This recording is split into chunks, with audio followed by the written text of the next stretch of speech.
বেসেন্দ্র এবার আমার দিকে তাকাবার চোখের পানি ফেলায় কাঁদনা। বেলাল কি যখন সামনের উপরে বলে ফেলল কালো কাক বুঝি আজান দিব, কুরাইশ বংশের মানুষ আমরা কান পাইতে শুনব, এটা হতে পারে না গো নবীজি। কালেমা পড়ছি ৪,৫০০ মানুষ আজকা।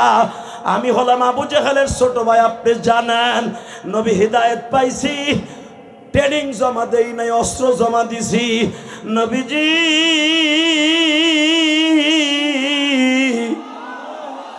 আজকের আজান কুরাইশ বংশের কেউ দিবে, হয়তো ওমর দিবে, নয়তো আলী দিবে, না হয়তো আবু বকর দিবে, তা না হলে উসমান ইবনে আফফান দিবে, অথবা আপনি দিবেন, অথবা আব্বাস দিবে। নবী আমার বললেন ঠিক আছে, দেখি আমার আল্লাহ কি কয়। জোরে জোরে জোরে জোরে জোরে। ও বাজান, এই হাদিসের দ্বারা বোঝা যায়, এই হাদিসের দ্বারা বোঝা যায় ইন্নাল্লাহ লা ইয়ানজুরু ইলা সুওয়ারিকুম ওয়ালাকিন ইয়ানজুরু ইলা কুলুবিকুম। আবার আল্লাহর কাছে চেহারার দাম নাই, মালের দাম নাই, শক্তির দাম নাই, টাকার দাম নাই, সম্মানের দাম নাই, চেহারার দাম নাই। একমাত্র দাম আছে যার কলব ভালো, যার কলবের মধ্যে মওলার গাছ আছে, ওই লোকটাই পৃথিবীর শ্রেষ্ঠ ইমানদার, সবচাইতে শ্রেষ্ঠ ইমানদার। হোক সে অটো রিক্সাওয়ালা, হোক সে দিনমজুরি খাটনেওয়ালা, হোক সে কুলি, হোক সে লেবার। বেলাল যখন আজান দিচ্ছে, মৃত মক্কা নাগরে কেমন যেন বাবা শাপলা শালকের মতো উঠতেছে। বেলাল যখন কাবার ছাদে উঠে বাবা আজান দিছে, 4 কোনায়, এক কোনায় দিছে আল্লাহু আকবার, আর এক কোনায় দিছে আশহাদু আল্লা ইলাহা, আর এক কোনায় দিছে বাবা মুহাম্মাদুর রাসূলুল্লাহ, আর এক কোনায় যায় হাইয়া আলাস সালাহ হাইয়া আলাল ফালাহ। আসমানের দিকে তাকায়া বলতেছে আসসালাতু খায়রুম মিনান নাওম। বেলালের কণ্ঠের মধ্যে আমার মওলা এমন মধু দিয়ে দিছে বাবা, মক্কার আজানে সব মানুষগুলো পাগল হয়ে গেছে। এমনকি যারা কালেমা পড়ে নাই তারাও ফজরের পরে দৌড়ে আইসা কালেমা পড়তেছে। এবার গাজীপুরের মাওনার বাইরা, আজকে 21শে নভেম্বর, তুমি আমার মাওলার দেখায় একটু দাও না। আমার আল্লাহ তো দেখায় দিছি, তুই ধনী হোস আর গরিব হোস, তোর চেহারা খারাপ হোক আর ভালো হোক, যদি তোর অন্তর দিয়ে আমি মাওলারে একটা ডাক দিয়া পাগল বানায় ফেলতে পারাস, তোর অন্তরে যদি আমার নবীর প্রেম থাকে গো, আমি বিলালের, ইথিওপিয়ার বিলাল, নাইজেরিয়ার বিলাল, ইথিওপিয়া জেলার বিলাল, রৌদ্রের ভিতরে বিলালের চেহারায় কোনো জিল মারত না, এমন কালোর কালো, কিন্তু বিলালের আজান না দিলে মক্কা স্বাধীন হইত না। এবার কালিজার টুকরা বাইরা, এখন দেখবো কার চোখে পানি। আজান শেষ হওয়ার পরে নবী কাবাঘরের সামনে দাঁড়ায় দাঁড়ায় কান্দে আর কয়, ও হারেস ইবনে হিশাম, আমার বেলাল রে তুমি একটু অন্যরকম ভাবছিলা। হারেস ইবনে হিশাম আগেতে ছিল জানোয়ার বাবা, এখন কালেমা পড়ার পরে হইছে আনোয়ার। হারেস ইবনে হিশাম কান্দে আর কয়, নবী গো, আমি আজ থেকে বুঝা ফেলছি আবার আল্লাহর কাছে সামাজিক বৈষম্যর কোনো দাম নাই। আমার আল্লাহ বেলালের কণ্ঠের মধ্যে এত মধু দিছে কোনোদিন ভাবি নাই। আমি হারেছি তো বেলালের জিব্বার ভিতরে কটা লাগাইয়া টানছিলাম গো নবী। আমি বিলালের কাছে এখন সরি বলবো, বিলালের কাছে আমার মাপ চাওয়ার সুযোগ কইরা দেন, বিলালের কাছে আমার মাপ চাওয়ার সুযোগ কইরা দেন। হে কলিজার যুবক মাওনার, এখন কানবি আর চিল্লাবি। জীবনে যদি কাউরে কষ্ট দিয়ে থাকোস ভাই রাজনীতির কারণে, মরার আগে একদিন একটু হাত ধরে মাপ চাইস। কলিজার ভাইরা আমার, হারেস ইবনে হিশাম ঠিক জোহরের সময় একটা লোহার কটা নিয়ে আসছে। বিলাল রে বিলাল, বেলাল আমার কথা শোন। কি আমি যেইভাবে যেই সুরাতে যেই প্রসেসিংয়ে তোর জিহ্বাটা টাইনা বাইর করছিলাম, ওইভাবে তুই আমার জিহ্বাটা বাইর কর। প্রতিশোধ লরে বেলাল। ও আমার কলিজার টুকরা, যারা রাজনীতি করো, আওয়ামী লীগ করো, বিএমপি করো, জামাত করো, রাজনীতি সাহাবীদের কাছ থেকে শিখো। বেলালকে বলে তুই আমারে প্রতিশোধ ল। বেলাল বলে হারিস ভাই, মোমেন কোনদিন প্রতিশোধ লয় না। আমি আপনারে মাফ করে দিয়েছি। আপনি জানেননি, যখন আপনারা আমারে মারতে মারতে মারতে বেহুশ করছিলেন, তখন আমার মা বাবা আসছিল রাত্রে আমারে লয়ে যাইব। আমার বডির কাছে আইসা আমার মা বলছিল, তোমরা কি মানুষ নি জানোয়ার? এইভাবে আবার বিলালের চামড়াটা তোমরা পাহাড়ের সাথে রাইখা দিলা, কালো মানুষটারে লাল রঙে পরিণত করে দিলা। আমার ছেলেরে আমার কাছে দাও, আমি লইয়া ইতুফিয়া চলিয়া যাই।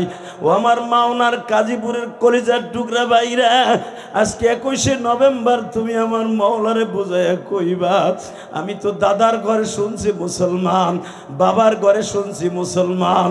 মুসলমান যে কত কষ্টে বাবা আসছে তুমি আর আমি জানি না গো। এই কোরআন কত কষ্টে মাওনা পর্যন্ত আসছে জানি না। বাজান রে, কিয়ামতের মাঠে আমার নবী আল্লাহর সামনে দাঁড়ায় বলবে, আল্লাহ আমার একটা কথা তুমি শোনো, আমার সিগনেচার ছাড়া আমার একটা উম্মত যেন জাহান্নামে না যায় গো।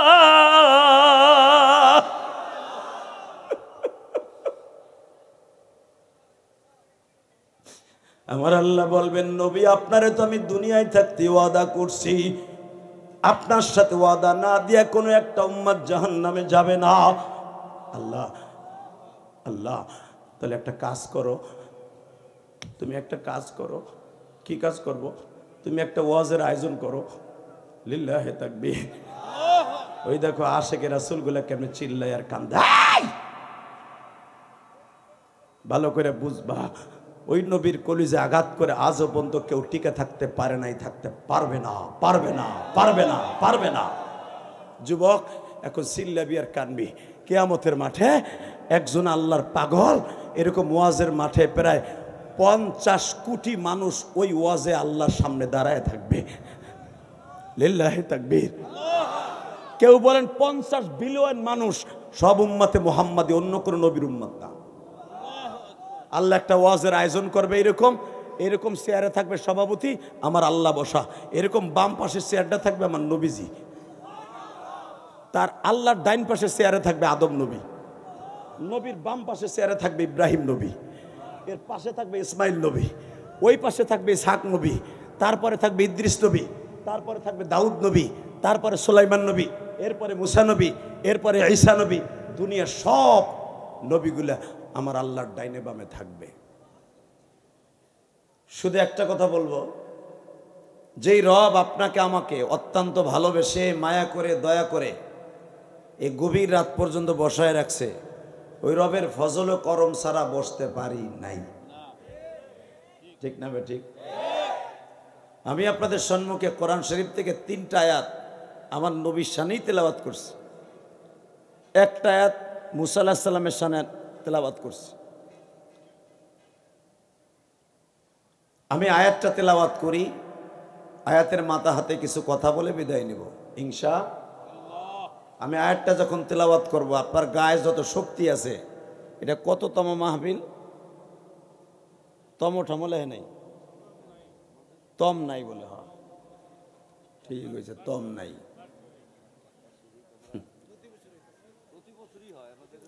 তম দিলে বোঝা যায় যে দাদার আমল থেকে শুরু হয়েছে, কত বছর দিয়ে শুরু হয়েছে। তম দিয়ে এটা দেয়া ভালা কে? ব্যস্তপুরি কি আসছে বইয়ে বই বেড়ায়? পোস্টার করার আগে আলেম ওলামার জিজ্ঞেস করবে, ব্যস্তপুরি জিজ্ঞান নাই মনে আপনারা। তম দিলে কি হয় জানেন? এই ওয়াজটা আপনার দাদার আমল না চাচার আমল থেকে শুরু হয়েছে এটা বোঝা যায়। তো যাই হোক, 17-18 বছর হয়েছে মনে হয়, আরো বেশি। এই দেখেন, ধাক্কা না দিলে মক্কা যেতাম না।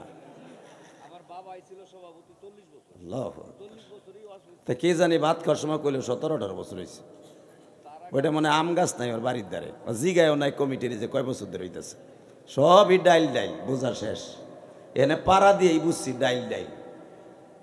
শুধু একসাথে বলতে হবে, এই মাহফিলে আজকের সভাপতির বাবাই ছিল 40 বছর সভাপতি, তার আগে ছিল তার দাদা। ব্যাপারী বংশের ঐতিহ্য। চিন্তা করে দেখেন এই মাদ্রাসা এবং এই মাহফিল কত আগের মাহফিল। শুধু আপনাদের খেদমত আরজ করতে চাই, যদি এই মাহফিলটা ধরেন 50 বছরই ধরলাম আমি, ম্যাক্সিমাম 50 বছর, 50 বছরে যদি 4 জন করে বক্তা আসে, হিসাব করেন কতজন বক্তা আইছে। 200 জন বক্তা এখানে আসছে, এর ভিতরে কি একজন আল্লাহর ওলি ছিল না? ছিল। আলহামদুলিল্লাহ বলেন। একজন আল্লাহর ওলি ছিল না? ছিল, ছিল। হতে আল্লাহর ওলির বরকতে আজকে মসজিদ এত বড় হয়েছে। এই কমিটি এখনো টিকা আছে, টাকা পয়সার অভাব নাই, আল্লাহ এদের ব্যবসায় বরকত দিচ্ছে। এই ব্যাপারী পাড়াকে ঠগাবার মতো আশেপাশের মনে হয় কোনো এলাকা কমই আছে। তার কারণ কি জানেন? আমরা গোপালগঞ্জের মানুষ তো লোক দেখলে ঠিক পাই। শুধু একসাথে বলতে হবে, এই দুনিয়ার ক্ষমতা দুনিয়া থেকে যাবে। কথা কোন নিয়ে যাইতে পারবেন? পারবেন কি জানেন? আমার দিক তাকাবেন, কোনো দিকে গার ঘুরেলে গার ঘুষাইয়া ফেরেস্তারে বেয়া বানায় লাগবো। এইরকম টিস্যু পেপারের মতো পাতলা 3খানা কাপড়, এটা হলো আপনার সঙ্গী। যদি আপনি পুরুষ হন 3 খান, আমার মা বোনরা হলে ও তাও জানেন না আপনার বউরে কহেন দিব। ও তো কাপড় 3 খান কিনে লেন, বললে গিয়ে ফেসাই গেছে তুই এন খুশা। মহিলা কয় খান? পুরুষ কয় খান? এইটাই হলো আপনার আমার সম্বল, আর কিছু না। যদি আমার 50 লাখ টাকা আমার সঙ্গী হইতো, অন্তত 50 লাখ টাকা আমার কাফনের ভিতরে দিয়ে দিত। কথা কন না কে? যদি আমার বাড়ির বাথরুমের একটা টাইলস আমার কবরে দিত, বাথরুমের টাইলসগুলো খুলে আমার কবরে মোজাইন করে দিত। বোঝা গেল কিচ্ছু আমার সাথে যাবে না, যাবে এই 3খানা টিস্যু পেপারের মতো কাপড়।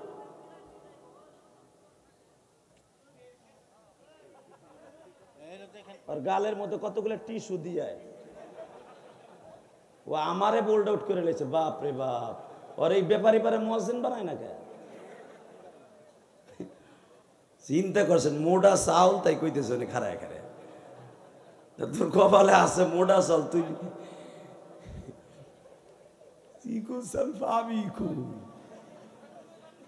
লিল্লাহি তাকবীর।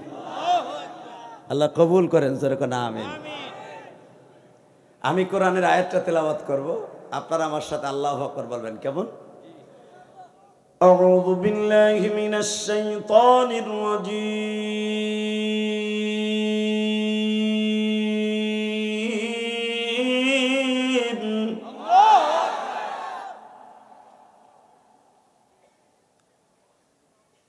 বিসমিল্লাহির রহমানির রহিম।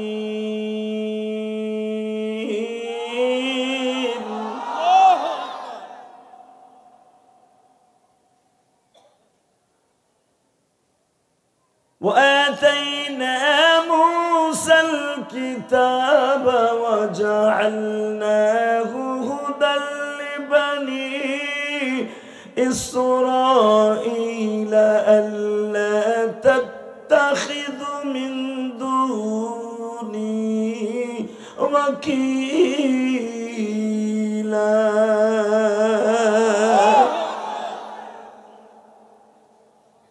ذرية من حملنا مع نوح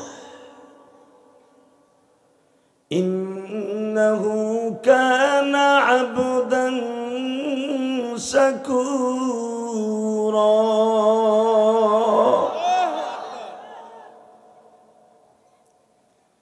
وإنك لعلى خلق عظيم।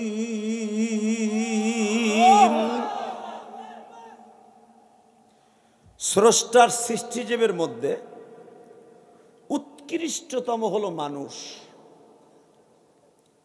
উৎকৃষ্টতম ধাতু দিয়া অভয় দিয়ে আল্লাহ মানুষ বানিয়েছেন। লাকাদ কাররামনা বনি আদম। আল্লাহ বলেন আমি সবচাইতে দামি মেডিসিন দিয়ে মানুষ বানাইছে। তার ভিতরে মানুষের মধ্যে সবচাইতে দামি মেডিসিন দিয়া, দামি অভয় দিয়া, চরিত্র দিয়া, সুন্দর চেহারা দিয়া অনলি ওয়ান একজন মানুষ বানাইছে, খুলকে আযীম। ইন্নাকা লাআলা খুলুকিন আযীম। পৃথিবীর কোন মানুষের চরিত্রের সামনে আমার আল্লাহ আজিম শব্দ ব্যবহার করে নাই, একমাত্র আমার বিশ্ব নবীর চরিত্র সম্পর্কে আজিম ব্যবহার করেছে। এখন উলামা একরাম আওয়াজ দিয়ে বলবেন, যেই নবীর চরিত্রের গ্যারান্টি আল্লাহ দিলেন, আজিম শব্দ আল্লাহ তাকে ভূষিত করলেন, আমার ওই নবীর যদি বাংলার জমিনে কোনো কুলাঙ্গার, কোনো অপদার্থ, কোনো নাস্তিক, কোনো বেঈমান তার জবান দিয়ে আমার নবীর চরিত্রহীন বলে গালি দেয়, এই পৃথিবীতে থাকার তার কোনো অধিকার নাই। আমার এই নবীকে যদি কেউ নবী বলে না মানে, ওরও বাংলাদেশে থাকার কোনো অধিকার নাই। আমার নবীকে নবী বলে মানে না বাংলাদেশের সবচেয়ে কুলাঙ্গার, ইহুদিদের দালাল, মুনাফিকদের প্রোটেকশনে জন্ম মির্জা শয়তান, তার উম্মাদগুলি নাম দিয়েছে কাদিয়ানী। মির্জা গোলাম আহমদ ওরে বলা জায়েজ নাই, আহমদ আমার নবীর নাম। যে আহমদ শব্দটা কোরআনে আসছে, কোরআনের ভাষা মিম বা'দ ইসমুহু আহমদ। আমার নবীর ৯৯টা নামের মধ্যে ২টা নাম কোরআনে আছে, লিল্লাহি তাকবীর। বিভিন্ন নবীর সিফাত আছে, ইয়াসিন, তাহা, হামিম, এগুলো সব আমার নবীর নাম। কিন্তু স্পষ্ট আমার নবীর খাস ৪টা নামের মধ্যে 2টা নাম আছে, আহম্মদ আর মুহাম্মদ। এই মির্জা গোলাম আহমদ ওরে বলা যাবে না, ওরে বলতে হবে মির্জা শয়তান। কথা জোরে বলতে হবে, আরো জোরে। মির্জা গোলাম শয়তান, জাহান্নামের কীট, চির জাহান্নামী, যে বাথরুমের পায়খানা রসগোল্লা বানায় খেয়েছে, খায়া তারপরে বদমাইশ মরেছে, চির জাহান্নামের কীট। ওর বাহিনী, ওর উম্মত কাদিয়ানী, এরা আমার নবীর লুচ্চা কয়া গালি দেয়, নবীর চরিত্রে কলঙ্ক ঢালে। বাংলাদেশে ওরা থাকবে, আমাদের কোনো বাধা নাই, কিন্তু মুসলমান নাম নিয়ে থাকতে পারবে না। রাজি আছেন না নাই? কায়াকে রাজি আছো? আল্লাহকে দু হাত তুলে দেখায় দাও।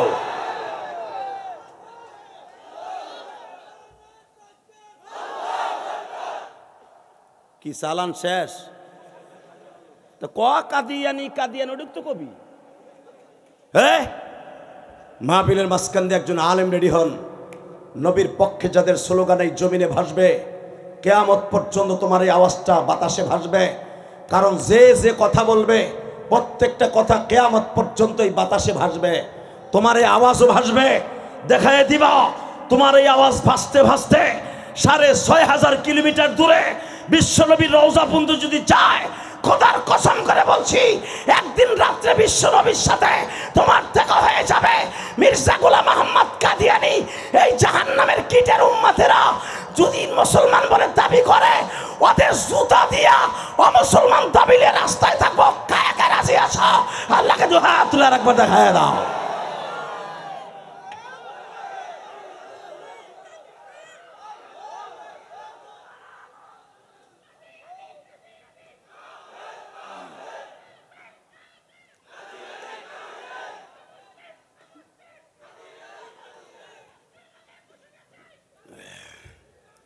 মারহাবা বলেন।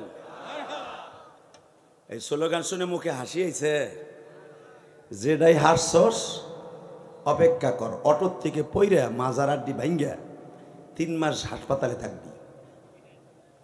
এবার বলো, আমি স্লোগান দেব, এই মাহফিলের মাঝখান থেকে একজন ওমরের মতো একটা তাকবীর দেনেওয়ালা রেডি হও মনে মনে।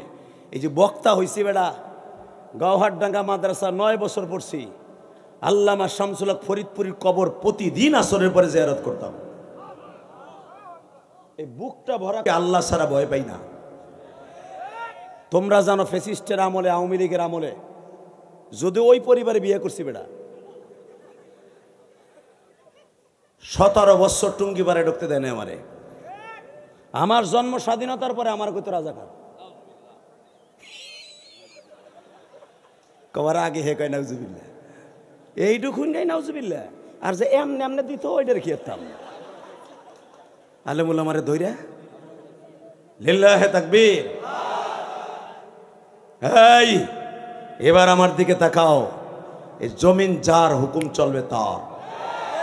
এই পৃথিবীতে তার সাথে টেক্কা লাগাইয়া পৃথিবীতে কেউ টিকে থাকতে পারে নাই। আস্তে কথা কইলে লুলো হইয়া মরবা। যারা দাঁড়ায় আছো বেটা লাভ আবি টাহি মাছের মতো হন, যদি লাভ না দেস না দজো ভাঙ্গা রোগ হবে, দজো ভাঙ্গা রোগ। বউ 3 মাস পরে থাকবো না তবে। এই বুড়া বেটার বউ এখনো যায় না, আর তো গোটা 3 মাস পরে নাই কিল্লিগা থাহে না।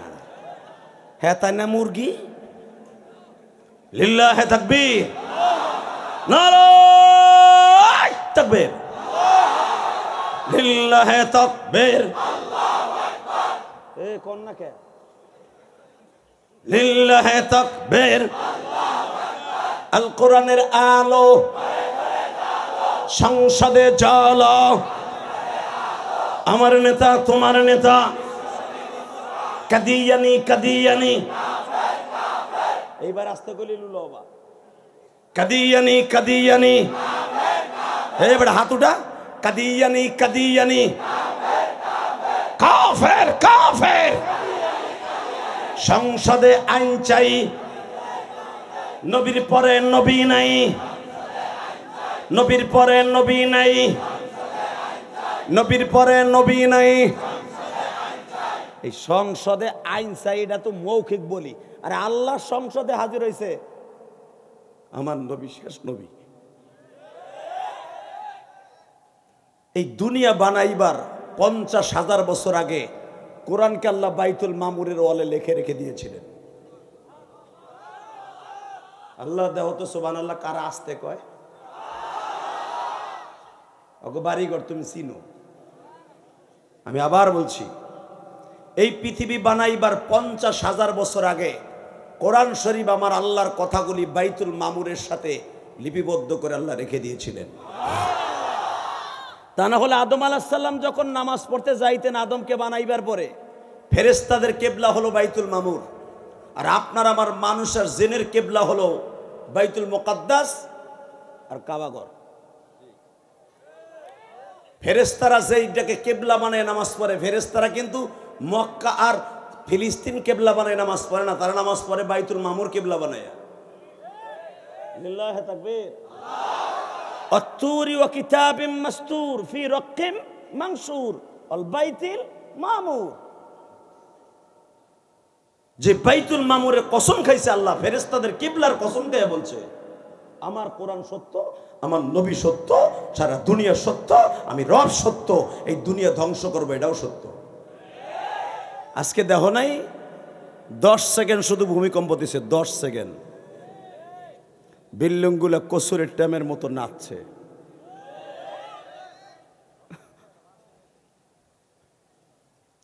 পাঁচ সেকেন্ড খালি জাকি দিছে,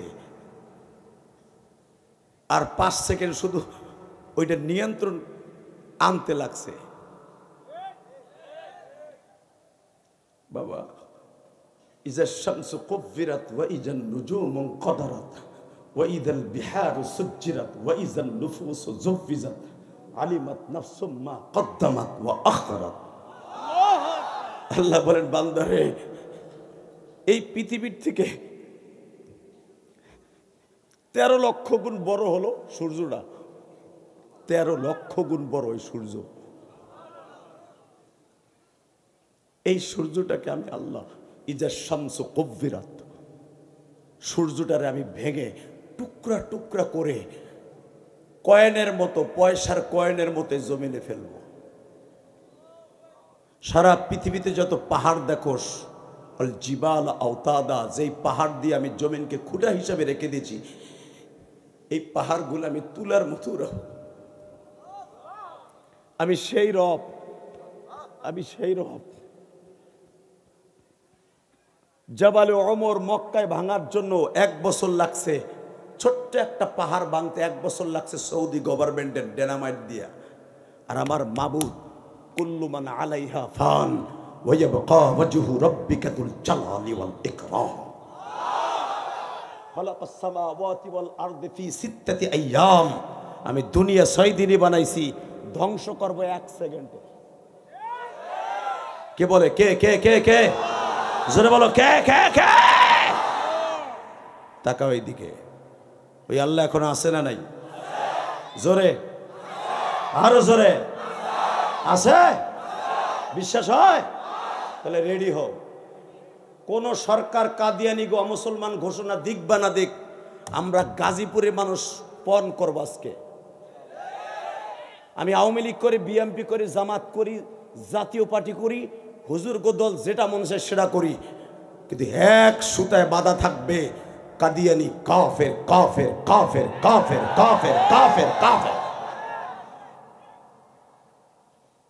শেখ হাসিনার মন্ত্রী আসাদুজ্জামান কামাল দাড়ি রাখছে, দেখলাম। ডরে রাখছে না কি রাখছে আল্লাহ জানে।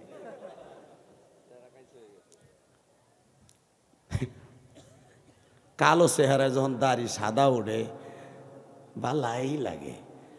হ্যাঁ, আমি কমু যে লাল মিন্দি লাগানো এই চাচার মতো সুন্দর লাগবো, তবু চেহারা ফুটবো।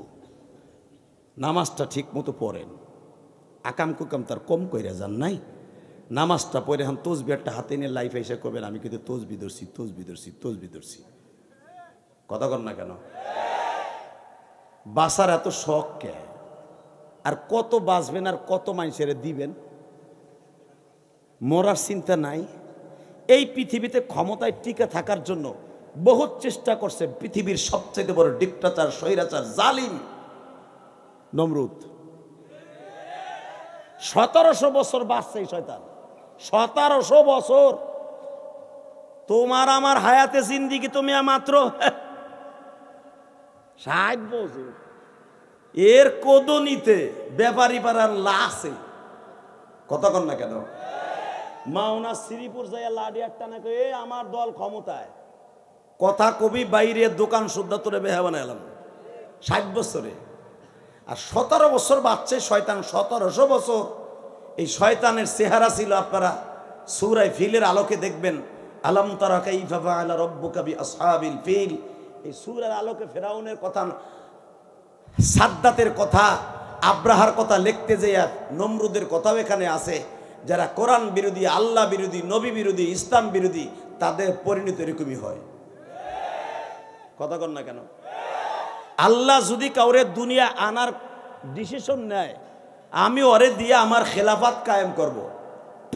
পৃথিবীর এমন কোনো ক্ষমতা নাই তারে দুনিয়ার থেকে বিদায় করতে পারে। জোরে কন, আরো জোরে। আবু জেহেলরা 2 ভাই। কয় ভাই? জোরে কন। কেউ বলেন 3 ভাই। আবু জেহেলের 3 ভাইয়ের মধ্যে 1 ভাই মাত্র কালেমা পড়ছে, হারেস ইবনে হিশাম।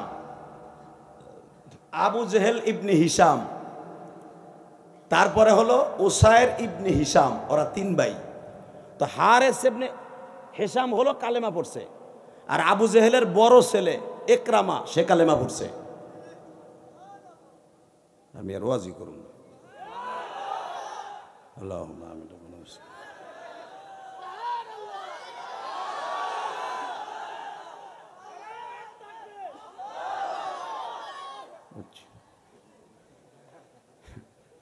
আমি প্রতিদিন যেই টাইমে ওয়াজ সারি 11:30 ওই পাশে আমি ওয়াজ করি না, সেইটা আমি আজকে ওয়াজ শুরু করলাম না। আমি যদি আগে জানতাম রে দাদা ভাই, আমি মাওনাতে ফিরে যাইতাম। আল্লাহ, শুধু একসাথে বলেন সর্বময় ক্ষমতার মালিক কে? আল্লাহ। শুধু আমার সাথে বলবেন এই দুনিয়া থাকার জায়গা না। কথাটা বাস্তব না অবাস্তব? যদি এই দুনিয়ায় থাকার নিয়ত কারো থাকতো, আমার নবী থাকতে পারতেন। নবীর ইন্তেকালের 5 দিন আগে জিব্রাইল নবীর রুমে ঢুকছে। 5 দিন। কয়দিন? জোরে কন, আরো জোরে। 7 5 কত হয়? সিরাতের প্রত্যেকটা কিতাবে দেখবেন 7ই রবিউল আউয়াল জিব্রাইল নবীর ঘরে ঢুকছে। ইশারের নামাজের পরে ঘরে ঢুকছে। আমার নবী ইশারের নামাজের ইমামতি করে ঘরে ঢুকছে। আন নবী ঘরের তা বেরোইতে পারে নাই। মাঝে খালি একদিন বেলা 11টার সময় মসজিদে নববীতে বের হয়েছিলেন সাহাবীদের সাথে বিদায় নেওয়ার জন্য। বুখারীতে দেখবেন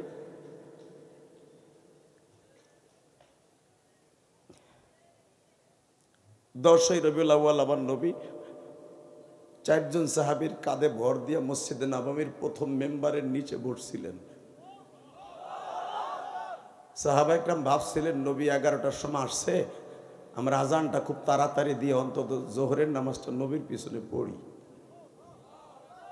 আমি দেখব নবীর আশেক কয়জন আছে। এখন চোখের পানি ফেলায় কাঁদবা।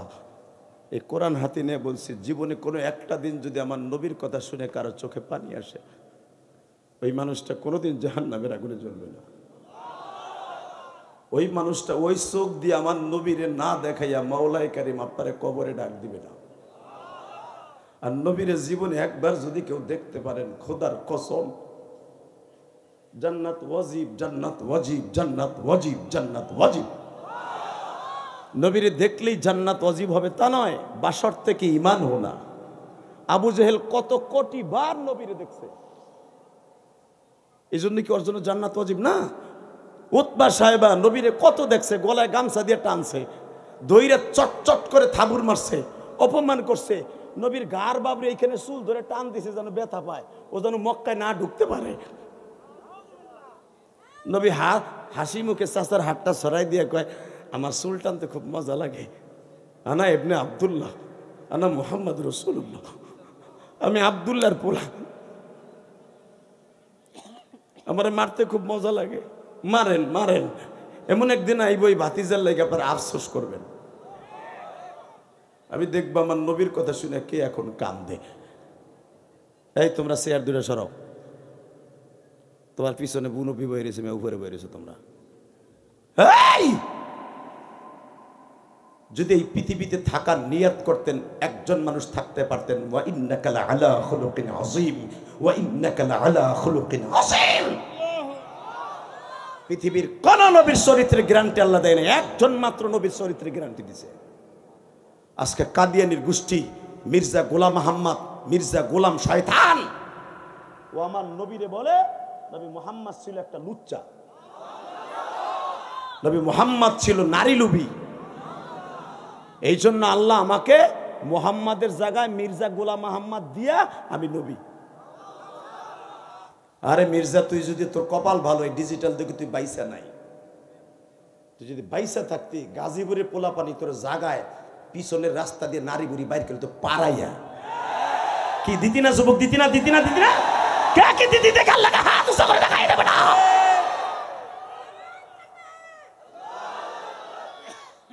মাশাআল্লাহ, আল্লাহ কবুল করুক, জোর কানা আমিন। আবু জেহেলের ছোট ভাই হারিস ইবনে হিশাম, কারণ আবু জেহেলের বাপের নাম হলো হেশাম, এই হিসাবে হেশাম, কারণ ওই জামানায় বাপের নাম সহ ডাকতো। তো হারিস ইবনে হিশাম ফাতে মক্কার দিন কালেমা পড়ছে, সুবহানাল্লাহ বলেন। কবে? মক্কা যেদিন নবীর হাতে নবী প্রেসিডেন্ট, লিল্লাহে তাকবীর। শুধু আমার দিকে তাকাবেন, তো হারিস ইবনে হিশাম যখন কালেমা পড়ছে, নবী তো ফাতে মক্কা করছে। হযরত ওমর বললেন, ইয়া রাসূলুল্লাহ, একটা কাজ করি, এতদিন তো মসজিদে নববীর ভিতরে দাঁড়ায় এই আমরা আজান দিয়ে নামাজ পড়ছি, এই যে কি কথা কইতো লোকটা, মারামারি লাগছে কেডা? ব্যাপারী বাড়াইয়া মারামারি করে, তুই আবার শেখ বংশের বলানি পারেন। লা হাওলা ওয়ালা কুওয়াতা ইল্লা বিল্লাহ, লা হাওলা ওয়ালা কুওয়াতা। মাঝে মাঝে মির্জা গোলাম আহমদের মতো শয়তান এনে কি চাইব এই মাহফিল ডিস্টার্ব করার জন্য, কথা ঠিক না বে ঠিক? কিন্তু ওই মেডিসিন আমার কাছে আছে, একটা ভলান্টিয়ার পাঠাই দেবো, চরমনের 2টা মুরিদ।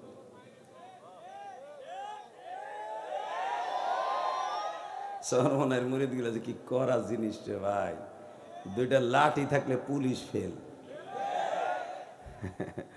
আলহামদুলিল্লাহ বলেন, এগুলো শায়েকের ট্রেনিং দেয়া। আল্লাহ, লিল্লাহে তাকবীর। চলে যাবেন না তো আপনারা? আলোচনা কয়টা পর্যন্ত চলবে সভাপতি সাহেব? সারা রাত সবাই বয়ে থাকবা? টাটকা মিথ্যা কথা এটা। আবুকে সব চলে। তুমি হয়তো ফজর নামাজ পড়বা না, কিন্তু এই হুজুর, ওই যে ওই হুজুর কি করবে? খামোশ, যে কয়টা কন্ডে চলে চলুক। সভাপতির কথাটা ভাল লাগছে, আপনি যতটুকু পারেন আর আমার আল্লাহ যতটুকু পারায়। বক্তার কোনো ক্ষমতা নাই, সব ক্ষমতার মালিককে। এবার আমার দিক তাকাবেন, রেডি? তবে আপনারা যতটুকু আল্লাহ আমাকে তৌফিক দেয় চালাবো আপনাদের ইচ্ছা অনুসারে। যে উঠতে চাবে ওর লুঙ্গি টেনে ধরবেন, ঠিক আছে তো? দেখবো আমি। আবু জেহেলের ছোট ভাই নাম কি? হারেস ইবনে হিশাম। ওয়াজ তো নাক দিয়ে শোনেন। হারেস ইবনে হিশাম কালেমা পড়ার পরে বিশ্বনবীরে বলতেছে, হুজুর আপনি তো মক্কা দখল করে ফেলাইলেন, আমাকে নেতা আসলে আবু সুফিয়ান, হেও কালেমা পড়ে লাইল। এখন তো পুরা মক্কাই আপনার কাছে। ইন্না ফাতাহনা লাকা ফাতাহান মুবিনা। হ্যাঁ, সুবহানাল্লাহ। বোর কোলের মধ্যে যে কইও বেড়া, মক্কায় মুসলমান কথা কইতে সাহস পাইতো না। পুরা মক্কা এখন আমার নবীর হাতের মুঠের মধ্যে। রিমোট আমার নবীর হাতে, মক্কার রিমোট, মদিনার রিমোট। খালি চাপ দেবে, উড়ে যাবে, উড়ে যাবে, খালি উড়ে যাবে। এটা যেরকম এখন দেখায় দেই, 17 বছর একটা আলেমও কথা বলতে পারবে। মসজিদের ভিতরে এই ব্যাপারী পাড়া মসজিদ হলো ব্যাপারী গো, বিএমপি লাগো। এখানে মাতবাড়ি করছে আওয়ামী লীগেরা। হাজার রাজনীতি করবেন ওই মাওনা চৌরাস্তা জিয়া, মসজিদে না, মানে মসজিদ ওর বাপের, কয় বাপ বেটার হবে। ওগো কয় বাপ বেটার মসজিদ এটা? তো তোকে কয় বাপ বেটা? তোরা বাপ বেটার ইমামতি আর মুয়াজ্জিন নিল। এই ব্যস্তপুরীর আনসোসকে কথা কান না কেন? এই হারামি গুলার পিটাইয়া নামাজের পরে নুলা বানাইয়া ফাঁসির মঞ্চে ঝুলবেন। এই মুসলমানের বলা ভালো করে বুঝো, ইলিয়াসুর রহমান জিহাদি 4 কোটি টাকার উপরে নিজের স্যাপ দিয়া পয়সা গুনে মসজিদ করছি। ওই যে ব্যস্ত করে দেখাইছে বেটা, সারাদিন ঘুরে ঘুরে কোনো চান্দুরে কই নাই আমার 1 বস্তা সিমেন্ট দাও। যদি কেউ ইচ্ছা করে দিছে তাহলে নিছি। আমার ওয়াজের সমস্ত টাকাটা আল্লাহর রাস্তায় খরচ হয়। এই যে দেশের বাড়িতে আমার মায়ের জন্য একটা মাদ্রাসা করছি, 3 কোটি টাকা খরচ করে। কারো কাছ থেকে 3টা পয়সা আমি নেই দেই, সব আমার রক্ত পানি করা পয়সা। এই যে হাফিজুর রহমান সিদ্দিকী 20 কোটি দিয়ে জায়গা কিনছে।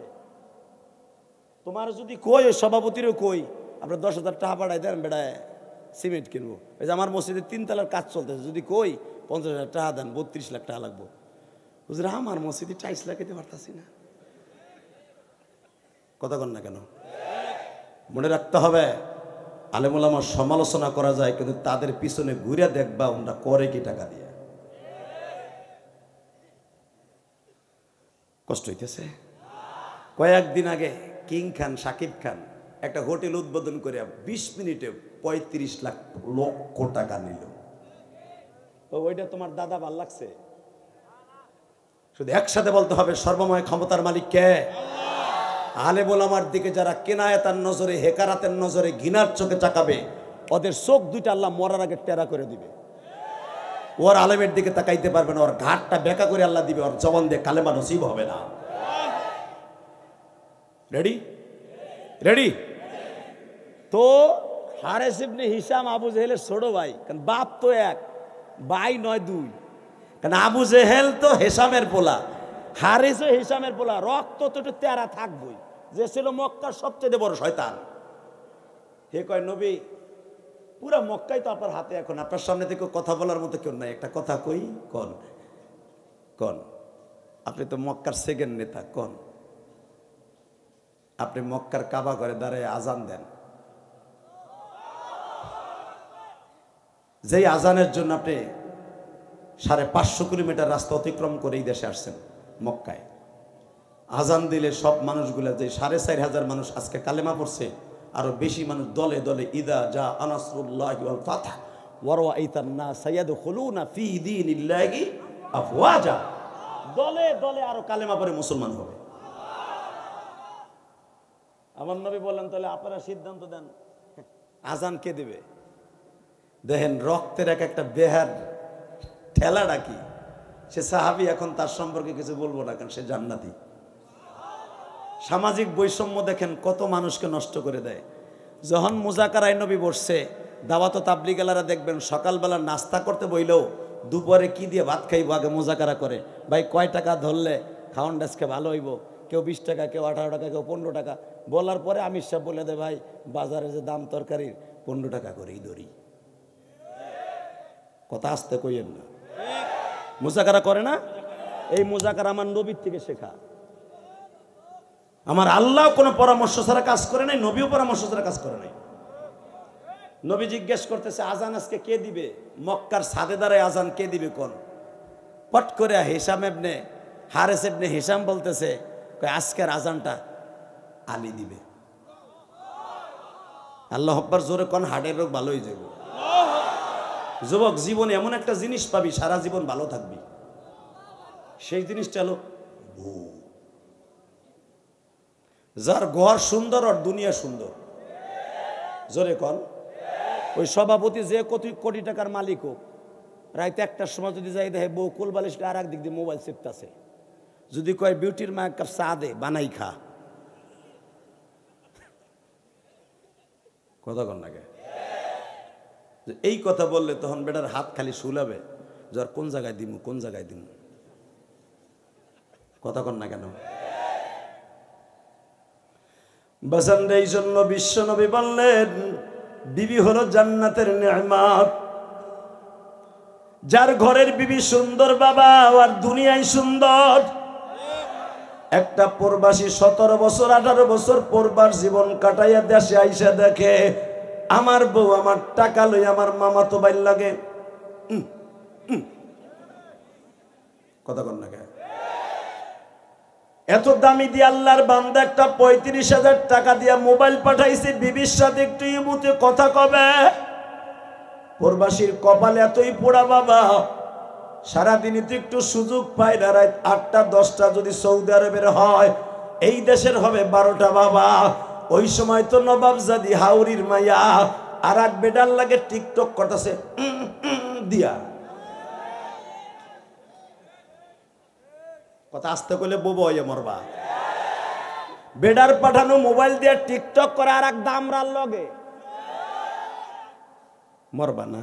ও চাষি মরবা না? খোদার কসম করে বললাম, কোরআন হাতে নিয়া কোনো মহিলা যদি স্বামীর সাথে 1 মিনিট হাসি মুখে কথা কয়, প্রবাসী বিবি, ওই মহিলা মা আয়েশার সাথে জান্নাতে যাবে। খালি দেখলাম খালি পুরুষ গোয়াজ হয়েছে, মহিলাকে কিচ্ছু হয় না আজকে। লিল্লাহে তাকবীর। আমি আমার মাদেরকে বলবো, শীতের মধ্যে আইছেন মা, বাচ্চা কান্তাছে ডিস্টার্ব করতেছে, খালি ইলিয়াস রহমান জিহাদির কণ্ঠের দিকে তাকায় আছেন। এই মা হার ইলিয়াস কখন স্টেজে উঠবে? আমার ওয়াজ ইউটিউবে শুনছেন, মানুষের কান্নার রোল দেখছেন, বাস্তবে দেখে যাবেন আজকে। জীবনে আর মাওনা হাসি বা না হাসি, এই ইলিয়াসুর রহমান জিহাদির এলেম কালাম কিচ্ছু নাই, কিন্তু একটা জিনিস আমার অ্যাকাউন্টে ভরপুর আছে, আমার জনম দুঃখিনী মায়ের দোয়া, আমার বাবার দোয়া, আমার অ্যাকাউন্ট ভরপুর আছে, আমার মায়ের ভরপুর আছে। এই যে সভাপতির কিছু থাকুক বা না থাকুক, হয়তোবা তার বাবার দোয়া তার মাথার উপরে আছে বিদে আজকে সেও সভাপতি।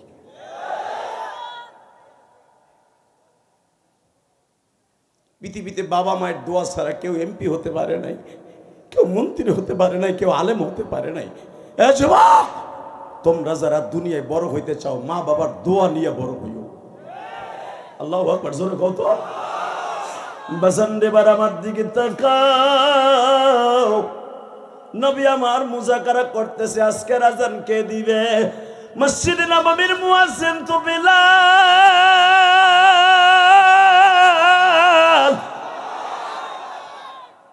মসজিদে বাইতুল্লাহর উপরে দাঁড়ায় কে আজান দিবে? আবু জেহেলের ছোট ভাই হারেস ইবনে হিশাম বলে আজকের আজান আলী দিবে, কারণ ও আমার বংশের ছেলে, কুরাইশ বংশের ছেলে, ওর গায়ে শক্তিও আছে, ও আজান দিলে অনেক দূরে যাবে। লিল্লাহে তাকবীর। আর একজনে কয় না আব্বাস দিবে, আব্বাসের আজান 8 কিলোমিটার দূর পর্যন্ত যাবে। আর একজন কয় না আর হামু উম্মতি বি উম্মতি আবু বকরিন, আবু বকর জীবনে কোনোদিন দেখলেন না জোরে একটা কথা কইতে, একটা সূরা পড়তে, খালি ইমামতি করে। আজকে আবু বকর আজান দেখি আর কণ্ঠ কেমন।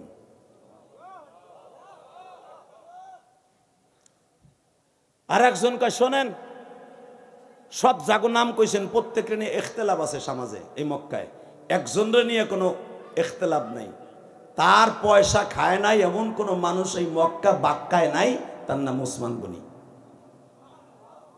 সে খুব নরম দিলের মানুষ। হায়ান উসমান, উসমানের লজ্জা বেশি। হায়া ও উসমান, উসমানের লজ্জা বেশি। অতএব ওসমানের আজান দিতে কারণ ওসমানের আজান তো জীবনে হুনিও নাই, ইমামতি হুনি নাই। নবী আমার বলে আর কি হইতে পারে? পট করে একজন বলে ফেলছে, হুজুর আপনি তো আজান কোনোদিন দেন নাই, আপনি যদি একটু আজান দেন দেখতাম আমার নবীর আজান কেমন। আমার নবী বলেন আর এই ভাই হন হন তোর সিডে আয় ভাই, হন হন আধা ঘন্টা সাইফা রাখ। 26 বছরের পুলা এত কন্ট্রোলিং পর কম। এই যে আল্লাহর বান্দা বয়ে রয়েছে 3 ঘন্টা আগের তে উঠবি পেন্টু খুলে রেখে দিই মস্কা কয়ে দিছি, তুই তো তোর ওই রোগ আছে তো ওখানে বছর কে আল্লাহ ওরে তুমি অলি বানায় দাও। আল্লাহ ইচ্ছা করলে ঘাড় মোড়ায় চলে যেতে পারে মমিন সিংহের মতো। মমিন সিংহে যতবার যারে বইতে কইছি ওই করতে করতে গেছে, কিন্তু গাজীপুরে দেখলাম আল্লাহর বান্দা যে কয়জনে বইতে কইছি ও প্রসাব গেছে গা, ওর প্রসাব 3 ঘন্টা রাইব না। দেখেন আমি কইলাম এককারে ভিতরে গেছে গা, এককারে পিঠের নিচে গেছে গা, আর আইব না। ওর মতো যারা আসো রেডি হইতে হবে, উঠতে গেলেই এমন যাতা দিম।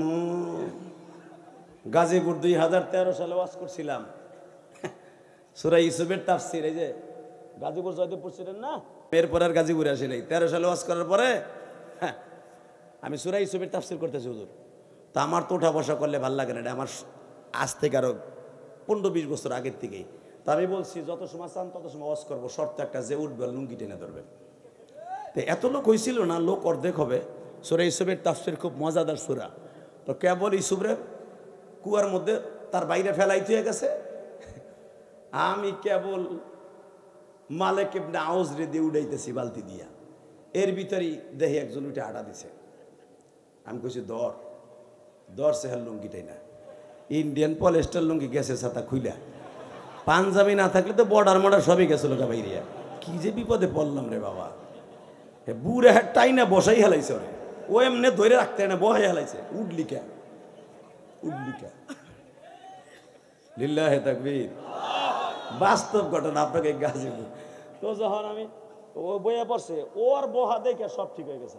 এখন আর ডর আর কেউ উঠে না যে হে কারে কইব। আর বুড়া বেটাও ঠিক হয়ে গেছে। এক বুড়ার পোষা পাইছে আধা ঘন্টা আগে। হে চিন্তা করতেছে উঠমু আর টান খামু, মান সম্মান সব যাইব গা। দৌড় দেখি চাইপে চুপে রাখা যায় কিনা, জানি না আল্লাহ কত সময় চাইপে রাখছে। আর মনে হয় বেটা ভারে নাই, চিন্তা ভাবনা করছে যদি খেরের মধ্যে মারি, যদি গড়ায় আর একজনের পিছিয়ে যায় কবে 4 পানি এলো কইতে আর এক বিপদ। মারমু কই খেরের মধ্যে মারমু না উঠে যাবো। বেড়ায় চিন্তা করলো উঠমু না মারমু চায়না বুদ্ধি বাইর করছে। ওই যে প্লাস্টিকের ঠোঙ্গা জুতা আছে না, ওইটারে লুঙ্গির মধ্যে নিছে। বাস্তব লুঙ্গির মধ্যে নিয়ে আস্তে আস্তে ছাড়ছে, কিন্তু আধা ঘন্টা আগের সাফা জিনিস ওটা হিস করে উঠছে। যখনই চেয়ার উঠছে রে ভাই, পাশে এক ডিজিটাল বলা কয় চাচা চাদরের নিচে কল কি হের আওয়াজ, হ্যাঁ কথা কচ্ছে বুঝতে দিস চুপা দেহসটা জেহাদি লুঙ্গিটাই না ধরে। ওই পোলা কি আর চুপ থাহে, ও লাভ দিয়ে খারায় কয় মুজা দিছে চাচা মাইরে দিছে। খবরদার, লিল্লাহি তাকবীর। ওয়া ইন্নাকা লাআলা খুলুকিন আযীম।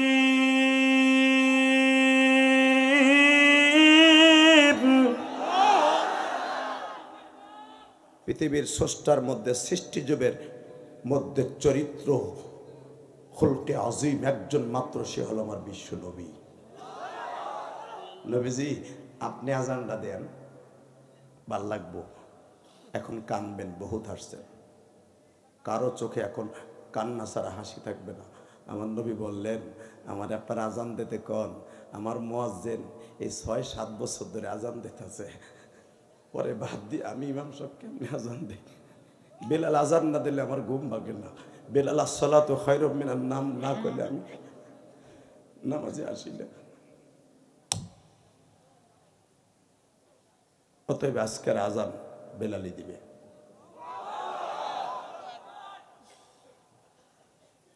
হারেস ইবনে হিশাম আবু জেহেলের ছোট ভাই, ডাইরেক্ট দেখবেন এই আয়াতের তাফসীরে আসছে সামাজিক বৈষম্য দেখেন কত হিংসু, পট করে বলে ফেলছে আবু জেহেলের ছোট ভাই, নবী এই কালো কাক আজান দিবার এটা মানে নিমু। বেলাল তখন সামনে বসা, কারণ এই হারেস ইবনে হিশাম বেলালের সবচাইতে মারছিল উমাইয়ার বাড়িতে বারান্দায় ফেলাই। এই যে হুজুর জওয়াজ করছে, বেলালের জিহ্বার মধ্যে প্যারাক ঢুকাইয়া এরকম লোহার কটা, হুজুর ভালো করে সময় রবে বলতে পারে, এই যেই কটা দিয়া ধান খেত পাট খেত নিরায়, এরকম লোহার কটা দিয়া জিহ্বার মধ্যে ঢুকাইয়া টাইনা বাইর করে লেছে। ওই টান দিতে যে জিহ্বা ছিদ্র হয়ে গেছে, মরার আগ পর্যন্ত বেলালের ওই ছিদ্রটা বন্ধ হয় নাই। এই মুসলমানের পোলা, কিয়ামতের মাঠে একমাত্র একজন সাহাবী জিহ্বাটা বাইর করে কবে, এই জিহ্বার বিনিময়ে উম্মতে মুহাম্মাদিরে মাফ করো, উম্মতে মুহাম্মাদিকে মাফ করো, উম্মতে মুহাম্মাদিকে মাফ করো। কিচ্ছু বাইর করবে না, খালি জিহ্বা বাইর করবে কবে মাফ করো, গাজীপুর শ্রীপুরের লোককে মাফ করো।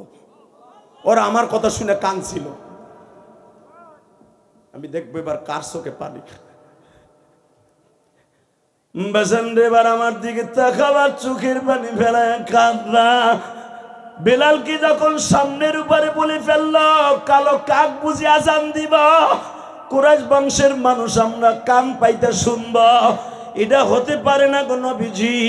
কালেমা পড়ছি ৪,৫০০ মানুষ আজকা, আমি হলাম আবু জেহেলের ছোট ভাই, আপনি জানেন নবী হিদায়েত পাইছি, ট্রেনিং জমা দেই নাই, অস্ত্র জমা দিছি। নবীজি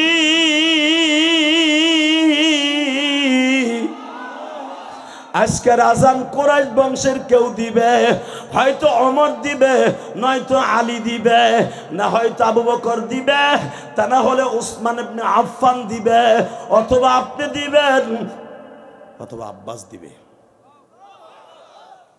নবী আমার বললেন ঠিক আছে, দেখি আমার আল্লাহ কি কয়। জোরে জোরে জোরে জোরে জোরে। ও বাজান, এই হাদিসের দ্বারা বোঝা যায়, এই হাদিসের দ্বারা বোঝা যায় ইন্নাল্লাহা লা ইয়ানজুরু ইলা সুওয়ারিকুম ওয়ালাকিন ইয়ানজুরু ইলা কুলুবিকুম। আবার আল্লাহর কাছে চেহারার দাম নাই, মালের দাম নাই, শক্তির দাম নাই, টাকার দাম নাই, সম্মানের দাম নাই, চেহারার দাম নাই। একমাত্র দাম আছে যার কলব ভালো, যার কলবের মধ্যে মওলার গাছ আছে, ওই লোকটাই পৃথিবীর শ্রেষ্ঠ ইমানদার, সবচাইতে শ্রেষ্ঠ ইমানদার। হোক সে অটো রিক্সাওয়ালা, হোক সে দিনমজুরি খাটনেওয়ালা, হোক সে কুলি, হোক সে লেবার। লিল্লাহি তাকবীর। ডাইরেক্ট আমার নবী চুপ হয়ে গেলেন। ফজরের আজান দিবে, এর ভিতরে দেখি আল্লাহর পক্ষ থেকে কোনো ডিসিশন আসে কিনা। জিবরাইল আল্লাহ মানুষের ভেষে পাঠাইলেন। হ্যাঁ সুবহানাল্লাহ, বোর খেতার মধ্যে যায় কইও, একজন কালো গোলামের পক্ষে জিবরাইল মানুষের ভেষে ভোট নিতে আইছে। এটা না মান লাগবে না। এই জিবরাইল মানুষের ভেষে, হিসাব নেমনে হারেস ইবনে হিশাম রাইসে জিজ্ঞেস করে, জিবরাইল ভাই কালকে সকালে যদি ফজরের আজানটা বেলাল দেয় কেমন হয়? এটা মানিয়ে নিয়ে যাবে না, কেবল নামাজ ধরছি গতকালকে তিয়া, কালেমা পইরা, এর ভিতরে ভেজাল লাগাও না।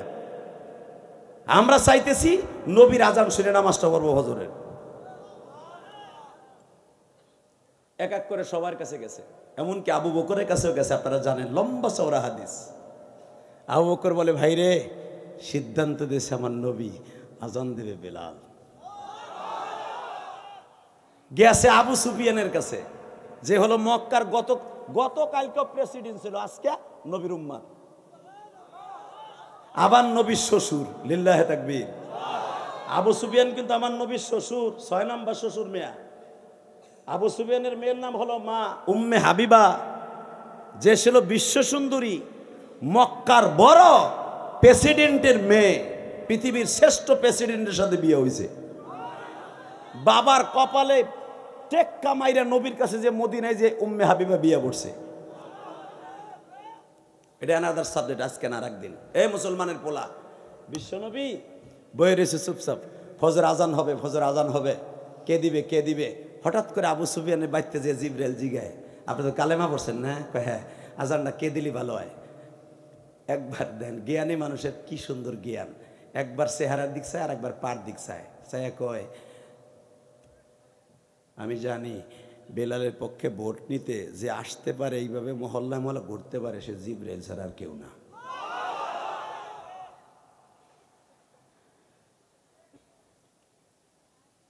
আমি হাও বলবো না, নাও বলবো না, নবী যেটা বলবো এটাই। বিশ্বনবী বললেন, আল্লাহর পক্ষ থেকে অর্ডার, আজকে ফজরের আজান দেবে বেলাল। শুরু হয়ে গেল ফজরের আজানের বেলাল। আহা বাজানরে, বেলাল যখন আজান দিচ্ছে, মৃত মক্কা নাগরিক কেমন যেন বাবা শাপলা শালকের মতো উঠতেছে।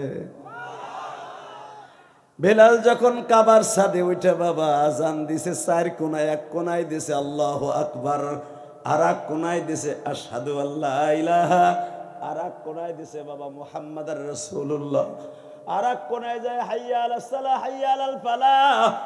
আসমানের দিকে তাকায়া বলতেছে, আসসালাতু খায়রুম মিনান নাওম। বেলালের কণ্ঠের মধ্যে আমার মওলা এমন মধু দিয়ে দিছে বাবা, মক্কার আজানে সব মানুষগুলা পাগল হয়ে গেছে। এমনকি যারা কালেমা পড়ে নাই তারাও ফজরের পরে দৌড়ে আইসা কালেমা পড়তেছে। এবার গাজীপুরের মাওনার বাইরা, আজকে 21শে নভেম্বর, তুমি আমার মাওলার দেখায় একটু দাও না। আমার আল্লাহ তো দেখায় দিছি, তুই ধনী হস আর গরিব হস, তোর চেহারা খারাপ হোক আর ভালো হোক, যদি তোর অন্তর দিয়ে আমি মাওলার একটা ডাক দিয়া পাগল বানায়া ফেলতে পারাস, তোর অন্তরে যদি আমার নবীর প্রেম থাকে গো, আমি বিলালের, ইথিওপিয়ার বিলাল, নাইজেরিয়ার বিলাল, ইথিওপিয়া জেলার বিলাল, রৌদ্রের ভিতরে বিলালের চেহারায় কোনো জিল মারতো না, এমন কালোর কালো। কিন্তু বেলালের আজান না দিলে মক্কা স্বাধীন হইত না। এবার কালিজার টুকরা বাইরা, এখন দেখবো কার চোখে পানি। আজান শেষ হওয়ার পরে নবী কাবা ঘরের সামনে দাঁড়ায় দাঁড়ায় কান্দে আর কয়, ও হারেস ইবনে হিশাম, আমার বেলাল রে তুমি একটু অন্যরকম ভাবছিলা। হারেস ইবনে হিশাম আগেতে ছিল জানোয়ার বাবা, এখন কালেমা পড়ার পরে হইছে আনোয়ার। হারেস ইবনে হিশাম কান্দে আর কয়, নবী গো, আমি আজ থেকে বুঝা ফেলছি আবার আল্লাহর কাছে সামাজিক বৈষম্যের কোনো দাম নাই। আমার আল্লাহ বেলালের কণ্ঠের মধ্যে এত মধু দিছে কোনোদিন ভাবি নাই। আমি হারেছি তো বেলালের জিব্বার ভিতরে কটা লাগাইয়া টানছিলাম গো নবী। আমি বিলালের কাছে এখন সরি বলবো, বিলালের কাছে আমার মাপ চাওয়ার সুযোগ কইরা দেন, বিলালের কাছে আমার মাপ চাওয়ার সুযোগ কইরা দেন। হে কলিজার যুবক মাওনার, এখন কানবি আর চিল্লাবি। জীবনে যদি কাউরে কষ্ট দিয়ে থাকোস ভাই রাজনীতির কারণে, মরার আগে একদিন একটু হাত ধরে মাপ চেয়ে লইস। দুনিয়া আল্লাহ সব মাইনা নিবে। যদি কোনোদিন ইমামরে কষ্ট দিয়ে থাকো, বাজান রে, হারেস ইবনে হিশাম বেলাল রে বারবার বলে, বেলাল জিব্বাটা বাইর কর। বেলাল বলে, কি বলেন আপনি, জিব্বা বাইর করবো? বেলাল কথা বলতে গেলে নেড়াই বেড়াই যেত। কি করেন আপনি, আমি কি জন্য আপনার জিব্বা বাইর করে দেখাম? বেলাল রে, তোর জিব্বাটা অনেক লাল ছিল, আমি নিজেই টাইনা বাইর করছি। আমার বড় ভাইয়ের কথায়, আবু জেহেলের কথা আমি নিজে টাইনা বাইর করছিলাম। বেলাল, আমি জানি তোর মতো দামি নবীর পরে, কারণ তুই ইকামত দিলে নবী ইমামতি করে, তুই আজান দিলে নবীর ঘুম ভাঙে। এত দামি দামি সাহাবী থাকতে নবী আজকে মক্কার আজানের জন্য তোরে সিলেক্ট করছে, তোরে সিলেক্ট করছে, তোরে সিলেক্ট করছে। আমাদের কারো কথা নবী নেয় নাই, শুধু মুজাকারা করছে ঠিকই, কিন্তু আমাদের কথা নেয় নাই। বেলাল তুই কত দামি তুই নিজেও জানোস না। সঙ্গে সঙ্গে আমার নবী বলে বেলাল জিহ্বাটা বাইর কর। এইবার কানবেন। বেলাল জিহ্বাটা বাইর করে দেখে এই জায়গাটায় এত বড় গোস্তের মতো উঁচা হয়ে রয়েছে। কারণ নিচের গোস্তটা যে চোটে টান দিছে ওইভাবে উঁচা হয়ে রয়েছে মার্বেলের মতো। বিশ্বনবী বলেন বেলাল রে, কিয়ামতের মাঠে আমার উম্মত যখন তোর কথা আর আমার কথা শুনে কানবে, মাওনা শ্রীপুরের উম্মত গুলা আবার উম্মত গুলা গুড়াগার হিসাবে কানবে, ওই টাইমে তুই মৌলার কাছে জিহ্বাটা বাইর করে দি। আজকে যেরকম বাইর করছো মৌলার কাছে বাইর করে বলবি আল্লাহ আবার উম্মতরে যেন মাফ করে দেয়। কলিজার ভাইরা আমার, হারেস ইবনে হিশাম ঠিক জোহরের সময় একটা লোহার কটা নিয়ে আসছে। বিলাল রে বিলাল, বেলাল আমার কথা শোন। কি আমি যেইভাবে যেই সূরাতে যেই প্রসেসিং এ তোর জিহ্বাটা টাইনা বাইর করছিলাম ওইভাবে তুই আমার জিহ্বাটা বাইর কর, প্রতিশোধ লরে বেলাল। ও আমার কলিজার টুকরা, যারা রাজনীতি করো, আওয়ামী লীগ করো, বিএমপি করো, জামাত করো, রাজনীতি সাহাবীদের কাছ থেকে শিখো। বেলালকে বলে তুই আমারে প্রতিশোধ ল। বেলাল বলে হারিস ভাই, মোমেন কোনদিন প্রতিশোধ লয় না, আমি আপনারে মাফ করে দিয়েছি। আপনি জানেননি যখন আপনারা আমারে মারতে মারতে মারতে বেহুশ করছিলেন তখন আমার মা বাবা আসছিল রাত্রে আমারে লয়ে যাইব। আমার বডির কাছে আইসা আমার মা বলছিল তোমরা কি মানুষ নি জানোয়ার। এইভাবে আবার বিলালের চামড়াটা তোমরা পাহাড়ের সাথে রাইখা দিলা, কালো মানুষটারে লাল রঙে পরিণত করে দিলা। আমার ছেলেরে আমার কাছে দাও, আমি লইয়া ইতুফিয়া চলিয়া যাই। ও আমার মাওনার কাজীপুরের কলিজার টুকরা ভাইরা, আজকে 21শে নভেম্বর তুমি আমার মাওলারে বুঝাইয়া কইবা আমি তো দাদার ঘরে শুনছি মুসলমান, বাবার ঘরে শুনছি মুসলমান। মুসলমান যে কত কষ্টে বাবা আসছে তুমি আর আমি জানি না গো। এই কোরআন কত কষ্টে মাওনা পর্যন্ত আসছে জানি না। বাজান রে, কিয়ামতের মাঠে আমার নবী আল্লাহর সামনে দাঁড়ায় বলবে আল্লাহ আমার একটা কথা তুমি শোনো, আমার সিগনেচার ছাড়া আমার একটা উম্মত যেন জাহান্নামে না যায় গো।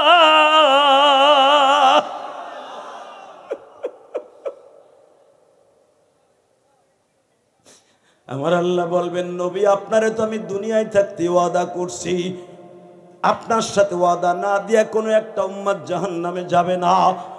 আল্লাহ আল্লাহ তাহলে একটা কাজ করো, তুমি একটা কাজ করো। কি কাজ করব? তুমি একটা ওয়াজের আয়োজন করো। লিল্লাহে তাকবীর। ওই দেখো আশেকে রাসূলগুলা কেমনে চিল্লায় আর কান্দে। ভালো করে বুঝবা, ওই নবীর কলিজে আঘাত করে আজও পর্যন্ত কেউ টিকে থাকতে পারে নাই, থাকতে পারবে না, পারবে না, পারবে না, পারবে না। যুবক এখন চিল্লাবি আর কানবি। কিয়ামতের মাঠে একজন আল্লাহর পাগল এরকম ওয়াজের মাঠে প্রায় 50 কোটি মানুষ ওই ওয়াজে আল্লাহর সামনে দাঁড়ায় থাকবে। লিল্লাহি তাকবীর। কেউ বলেন 50 বিলিয়ন মানুষ, সব উম্মতে মুহাম্মাদি, অন্য কোন নবীর উম্মত না। আল্লাহ একটা ওয়াজের আয়োজন করবে, এরকম এরকম চেয়ারে থাকবে সভাপতি আমার আল্লাহ বসা, এরকম বাম পাশের চেয়ারটা থাকবে আমার নবীজি, তার আল্লাহর ডাইন পাশের চেয়ারে থাকবে আদম নবী, নবীর বাম পাশের চেয়ারে থাকবে ইব্রাহিম নবী, এর পাশে থাকবে ইসমাইল নবী, ওই পাশে থাকবে ইসহাক নবী, তারপরে থাকবে ইদ্রিস নবী, তারপরে থাকবে দাউদ নবী, তারপরে সুলাইমান নবী, এরপরে মুসা নবী, এরপরে ঈসা নবী। দুনিয়ার সব নবীগুলা আমার আল্লাহর ডাইনে বামে থাকবে। জোরে জোরে জোরে জোরে জোরে। 1,24,000 পয়গম্বর শোনেন নাই? কে 25,000 হইল না, কে 24,000 কেন? কারণ আল্লাহ মিডিলে থাকবে, কারণ 12 বোঝেন না আমার কথা? আল্লাহ এইভাবেই নবীদেরকে বসাবে, আল্লাহ মাঝখানে থাকবে আমার এই ভাইজানের মতো। এখন কানবা, হঠাৎ করে আমার আল্লাহ এক এক নবীর ওয়াজ করতে কই ওয়াজ করেন। এই যে আমার আগে ব্যস্তবরী ভাই ওয়াজ করছে কোকিল কণ্ঠের সুরে, লক্ষ লক্ষ টাকা আপনারা তার কথা দিচ্ছেন, আরে ভাই, মানুষের পকেটে টাকা বাইর করা কম যোগ্যতা হলে সে পারে না। কথা কন না কেন? বহুত যোগ্যতা লাগে। এত সময় চিল্লাইয়া বেড়া টাকা টুকা কালেকশন করলো, কণ্ঠের ভিতর কত জাদু। এই মুসলমানের পোলা, ভালো করে বুঝবেন, এক এক নবী এক এক কণ্ঠ দিয়ে ওয়াজ করবে, শোনার মতো কণ্ঠ, শুনবো আর ভালো লাগবে, শুনবে আর ভালো লাগবে। হঠাৎ করে আমার আল্লাহর ঘোষণা আসবে। আজকে যার কণ্ঠে যেই কোরআন তোমরা শুনতে চাও, যেই কোরআন সব নবীর দিয়ে আমি পড়াইছি, কিন্তু এই নবীদের কোরআন সব নবীর কোরআন ছিল না, সবাই দিয়ে আমি কোরআন মুখস্থ করাইছি। দাউদ নবীর ছিল জাবুর, মুসা নবীর ছিল তাওরাত, ঈসা নবীর ছিল ইনজিল, বিভিন্ন নবীর বিভিন্ন কিতাব ছিল। কোন নবীর পরে কোরআন ছিল না, অনলি ওয়ান, একজন নবীর পরে ছিল। কিন্তু কোন তাওরাত, জাবুর, ইনজিল কোনটা চললো না, চললো কোরআন। তোমরা সবাই কোরআনকে মুখস্থ করেছো, কিন্তু কোরআন যার পরে নাজিল হয়েছে সে এখন তেলাওয়াত করবে। জোরে জোরে জোরে জোরে বাজান রে, মাত্র 5টা মিনিট আমার দিকে তাকাবেন আর এখন চিল্লাবেন আর কানবেন। কে বলছে আল্লাহ আপনার মাফ করবে না? আমি গ্যারান্টি দিয়া গেলাম, এই কোরআনকে বুকে নিয়া মনে করেন এখন আপনি আল্লাহর সামনে বসে আছেন। বাবা, নামাজ তো এরকমই পড়তে হবে। মনে করবা আল্লাহ তোমার সামনে বসা। যদি জীবনে এমন একটা দোয়ার অনুষ্ঠান অথবা নামাজ পড়তে পারো, খোদার কসম করে বললাম জান্নাত তোমার জন্য অজীব হয়ে যাবে। বাজান রে, তুমি আমার দিকে তাকাও আর কান্দো। মনে করো রোজে মাহশারে আল্লাহর সামনে বসা। নবী আমার বসা গো, আবার নবীর নাম যখন আবার আল্লাহ উচ্চারণ করবে, আমার হাবিব এখন কোরআন তেলাওয়াত করবে। বাজান, নবী যখন প্রিপারেশন নিয়ে নামবে, হঠাৎ করে দেখা যাবে আমার নবীর দাড়ির মধ্যে বাবা চোখের পানির বুকটার দানার মতো জলবল করতেছে। নবী আবার দেখতেছে যেই কোরআন কোন নবীর পরে নাজেল হয় না, একমাত্র আমার পরে নাজেল হয়েছে। আমার উম্মত গুলা হাজার হাজার কোটি কোটি হাফেজ আছে। আজকে হাফেজের মা বাবা হাফেজের লজিনওয়ালা, আজকে তারা কোরআনের কারণে কোরআনের বয়ান শোনার জন্য আল্লাহর সামনে বসছে। নবী খুশির আনন্দে বাবা তখন কানবে। হঠাৎ করে একজন পাগল নবীর ওয়াজের আগেই লাফ দিয়ে দাঁড়ায় যাবে। মা তাস্তাহি আনফুসুকুম ওয়া লাকুম ফিহা মা তাদউন।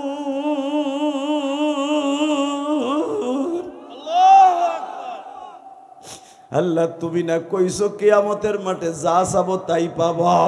আমি একটু সাহস করে দাঁড়াইছি, আগে আমার উত্তর দাও। আমি জানি আজকে যা বলবো তুমি কিছুই বলবা না। 1 নম্বরে তোমার কাছে একটা প্রশ্ন করি, সেই প্রশ্নটা হলো দুনিয়ার যত নবী পাঠাইছিলাম সবাই কোরআন তেলাওয়াত করলো, সবার গাল ভরা দাঁত দেখতাছি, কিন্তু তোমার হাবিবের 2টা দাঁত নাই কেন?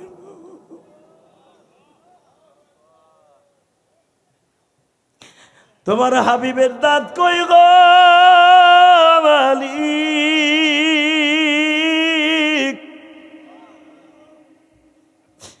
পুরা ময়দানটা বাবা স্তব্ধ হয়ে যাবে। ওই লোকটার আওয়াজে তোমার নবীর 2টা দাঁত ভাঙ্গা কেন? দুনিয়ার সব নবীর গাল ভরা দাঁত, তোমার নবীর দাঁত নাই কে?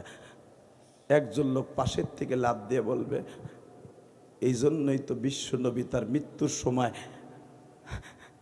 7 তারিখ জিব্রাইল ঘরে ঢুকছে, 8 তারিখ আমার নবী সবার কাছ থেকে বিদায় নিছে, 10 তারিখ মসজিদে নববীর নিচতলায় বসে নবী বলছিল, সাহাবীরা আমারে মাফ করে দিও, রাজনীতি করতে যে অনেক ভুল ভ্রান্তি হয়ে গেছে। আমি 11টা বছর এই দেশের প্রেসিডেন্ট ছিলাম, মক্কা বিষয় করছি, অনেক সাহাবী আমার দ্বারা কষ্ট পাইতে পারো, আমারে আল্লাহর রাস্তে মাফ করে দিও।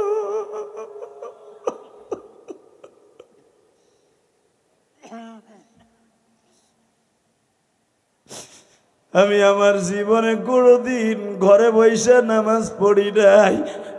আজকে আমি বার্ধক্যের কারণে ঘরে বসে নামাজ পড়তাছি, এই 5 দিন হয়ে গেল। তোমরা আমারে মাফ করে দিও। বাজান, এখন চিল্লাবার কানবা। তখন আমার নবী বারবার সাহাবীদেরকে বলতেছিলেন, আমি সবচেয়ে বেশি দুর্বল হয়ে গেছে আমার এই ভাঙা দাঁত দুটার কারণে। আমার এই দাঁত দুইটা সারাটা জীবন আমার গোস্ত সবাই খাইতে দেয় নাই। যখনই গোস্ত দাঁতের নিচে পড়তো আমি ব্যথায় লাফ দিয়ে উঠতাম। তোমরা আমারে মাফ করে দিও, তোমরা আমারে মাফ করে দিও। ঠিক 11ই রবিউল আউয়াল। এখন চিল্লাবা। নবী আস্তে করে জামাটা খুললেন। আয়েশা পর্দাটা টানায় দাও। দিলাম। আলী বের হও, আর একটা জামা আমাকে দাও। মা আয়েশার একটা জামা পরায় দিলেন। জামাটা খুইলা আলীর হাতে দিচ্ছে। আলী মনে মনে ভাবছে এটাই মনে হয় আমার কাফন হইব, আমার নবী আমার দিয়ে যাইতেছে। নবী আস্তে করে জামাটা দিয়ে বলে, আলী রে, আমার এই মৃত্যুর সময়ের জামাটা এই 7 দিন ধরে গায়ে দিয়ে রয়েছি। আমার এই শরীরের ঘাম মাখা জামাটা এখান থেকে প্রায় 2700 কিলোমিটার দূর এখানে লয়ে যাবি। নিয়ে যাইয়া কুরুন শহরে, কুরুন জেলায়, সৌদি আরব মদিনার বর্ডার, ওই বর্ডারে যাই দেখবি এমনের একটা জেলা, ওর নাম কুরুন। এই কুরুন শহরে একটা পাগল বাস করে। জীবনে তার সাথে আমার দেখা হয় নাই, আমার আর দুনিয়ায় দেখা হইব না। এই পাঞ্জাবি আমার জুব্বাটা ওর কাছে পৌঁছায় দিবি। তবে তোদের কষ্ট করতে হবে না আলী। আমি জানি আমার ইন্তেকালের পরে ওয়াইস কুরুনি হজে আসবে, কারণ ওয়াইস কুরুনি হজে আসলে তোরা কষ্ট করে আমার এই জামাটা পৌঁছাই দিস। বেজান্ডামান নবী চলে গেলেন কয়েক মাস পরে হজের মৌসুম। হজের মৌসুমে বাজান প্রধানমন্ত্রী হলো আবু বকর, স্বরাষ্ট্রমন্ত্রী হইতেছে হযরত ওমর, আইনমন্ত্রী হইতেছে বাবা হযরতে আলী, ধর্মমন্ত্রী হইতেছে ত্রাণমন্ত্রী। 2টা মন্ত্রীর দায়িত্ব হলো উসমান গনি। আল্লাহু আকবার জোরে বলতে হবে। ও বাজান রে, স্বরাষ্ট্রমন্ত্রী আলী, আইনমন্ত্রী স্বরাষ্ট্রমন্ত্রী ওমর, আইনমন্ত্রী হযরতে আলী। হজের মৌসুমে বাবা আরাফার মাঠে খুতবার ভিতরে বললেন, ইয়ামান থেকে যারা যারা হজ করতে আসছেন, হজের শেষে কাবাগরের সামনে দাঁড়ায় আপনারা আমাদের সাথে সাক্ষাৎ করবেন। স্বরাষ্ট্রমন্ত্রী তো তোমাদের দেশের আসাদুজ্জামান কামালের মতো না বাবা। ওমর বলছে, ফজের পরে আমার সাথে দেখা না করে কেউ দেশে যাইবা না। স্বরাষ্ট্রমন্ত্রীর আদেশ, এমনের কোনো মানুষ হজের থেকে ওমরের সাথে দেখা না করে যেতে পারবা না। বাজান রে, বিদায় তব শেষ হইল, সবাই জুমার দিনে অ্যাটেন্ড করলো। ওমর জিজ্ঞেস করলেন, এমান থেকে কে কে হজে আসছে? এখন চিল্লাবার কানবা, 132 জন হাজি হাত জাগাইছে। জিজ্ঞেস করছে, কুরুন শহর থেকে কে আসছে? আমরা এই কয়জন আসছি, তোমাদের মধ্যে ওয়াইজ নামে কেউ আসেনি? একজন লাভ দিয়ে দাঁড়ায় কয়, সে তো পাগল, এটা তো পাগল। হযরত ওমর চোখটা লাল করে বলে, পাগল হোক আর যাই হোক, কই আছে বলো? আমরা শুনছি হজের পরের দিনে সে তায়েফে চলে গেছে, আমাদের কাছে বলে গেছে এখানে আমার মজা লাগতেছে না, আমি ওইখানে যাই যেখানে গেলে আমার মজা লাগবে। কি মজা লাগবে জানি না তায়েফে। বাজান এই যে আমার মাথায় যে চুল দেখছেন, হজের থেকে আসিয়া সর্বপ্রথম শুধু 2 পাশে কাটছি বাবা। শুধু আপনাদের 2টা পাও ধরে বলবো, আমার ভাই ব্যস্তপুরি আমারে বললে, এবার তো 2 মাসের মতো হজে কাটাইলেন, উমরায় কাটাইলেন। বাজান সৌদি আরবের এমন কোনো জায়গা নাই যেই জায়গা আমি এই বছর যাই নাই। প্রত্যেকটা জায়গায় মাহফিল করছি বাবা। আমি শুধু আপনাদের 2টা পাও ধরে বলে দিয়ে যাই, খুঁজিয়া খুঁজিয়া নবীর স্মৃতির জায়গাগুলো বাইর করছি বাবা। ইয়ামানের বর্ডার দাম্মাম, এই দাম্মামের বর্ডারই হলো ইয়ামানের বর্ডার। এই বর্ডারে যখন দাম্মামে গেলাম, ওয়াইস কুরুনের কথা আবার মনে পড়ে গেল। ওয়াইস রে, তুমিও তো আমার নবীর আশেক, আমি ইলিয়াসুর রহমান জিহাদিও তো আশেক। আমার কথা শুনে কত মানুষ কান্দে, কত সভাপতি কান্দে, কত মাহারা মা বোনেরা কান্দে গো। আমি তো জীবনে আমার নবীর একবারও দেখতে পারলাম না।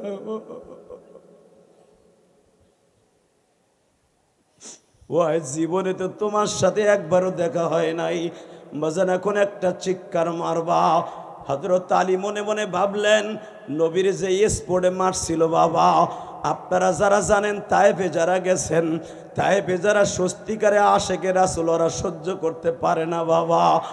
এই আদ্দাসের মসজিদ, এখানে 3 রঙের আঙ্গুর বিক্রি হয় বাবা। লাল রঙের আঙ্গুর আছে, কালো রঙের আঙ্গুর আছে বাবা, সাদা রঙের আঙ্গুর আছে। এই 3 রঙের আঙ্গুর তায়েফে আদ্দাসের বাগানের এখানে বিক্রি হয়। ও যুবক ভাইরা রে ভাই, যারা জীবনে উমরায় গেছো, হজে গেছো, তাদেরকে আমি 2টা পাও ধরে বলছি, যদি বারবার উমরায় যাইতে চাও, চোখের পানি দিয়ে আমার মওলারে খুশি করে লও।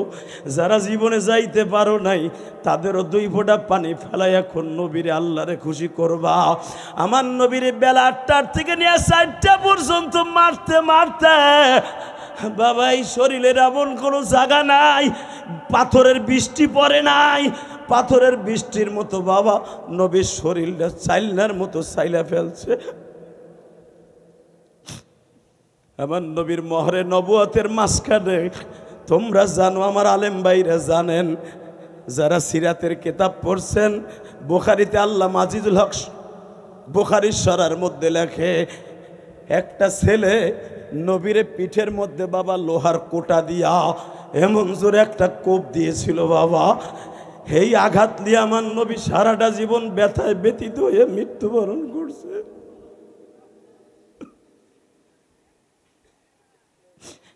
আবার কলিজার টুকরা মাওনার বাইরা রে, আমার নবী জীবনে কোনোদিন শীত হইয়া শুইতে পারে নাই বাবা। শুইতে গেলেই নবীর ওইখানে টাটাই তো চিল্লাই তো বাবা। এবার আমি আপনাদের 2টা পাও ধরে বলে দিয়ে যাই, সঙ্গে সঙ্গে দেখতেছে ঠিক আদ্দাসের বাগানের ওইখানে একটা পাগল জিন্নি শূন্য একটা জামা গায়ে দিয়া একটা পাহাড়ের উপরে সেজদা দিয়া কান্তাছে আর বলতাছে, নবী এমন টাইমে আসলাম যেই টাইমে আপনারে পাইলাম না, কিন্তু পাথর পাইছি। নবী পাথর পাইছি, পাথর পাইছি। কান্নাকাটি করে ডাইন দিকে নজর করে তাকায় দেখে হযরতে ওমরে লাভ দিয়ে দাঁড়ায়, আস্তে করে ডাইন দিকে সালাম ফিরে বলে, কিরে ওমর ভালো আছেন?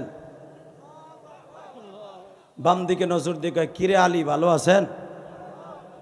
হযরত ওমর আর আলী কয়, জীবনে আপনার লাগে দেখা হইল না, চিনলাম না, জানলাম না, কোনো যুদ্ধে আপনার মতো চেহারার কোনো কোয়ালিটির লোকরে পাইলাম না, চিনলেন কেমনে? হে ওমর, আগে জিজ্ঞেস করি, তুমি না আমার নবীর শ্বশুর? তুমি না আমার নবীর জামাই? তুমি তো আমার নবীর মাথার করাটা টাইনে উঠাইছিলে, তাই না আলী? আলী, তোমরা যদি নবীর জামাই হওয়ার শ্বশুর হও, গাল ভরা দাঁত কে? দেহ দিয়ে আমার একটা দাঁতও আসেনি। আপনাকে কষ্ট হয়ে গেছে? মাইকের আওয়াজ কমে গেল করে ভাই, যে না এটা চলতেছে না। আল্লাহ যেরকম আমিন। ভাই নবীরে যদি দেখতে চান, এখন 1 ফোঁটা পানি ফেলাইয়েন।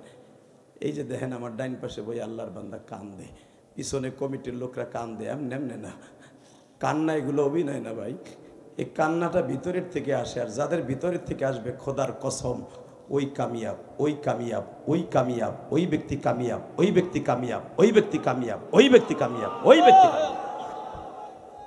দেখো একটু কান্না আসে কিনা।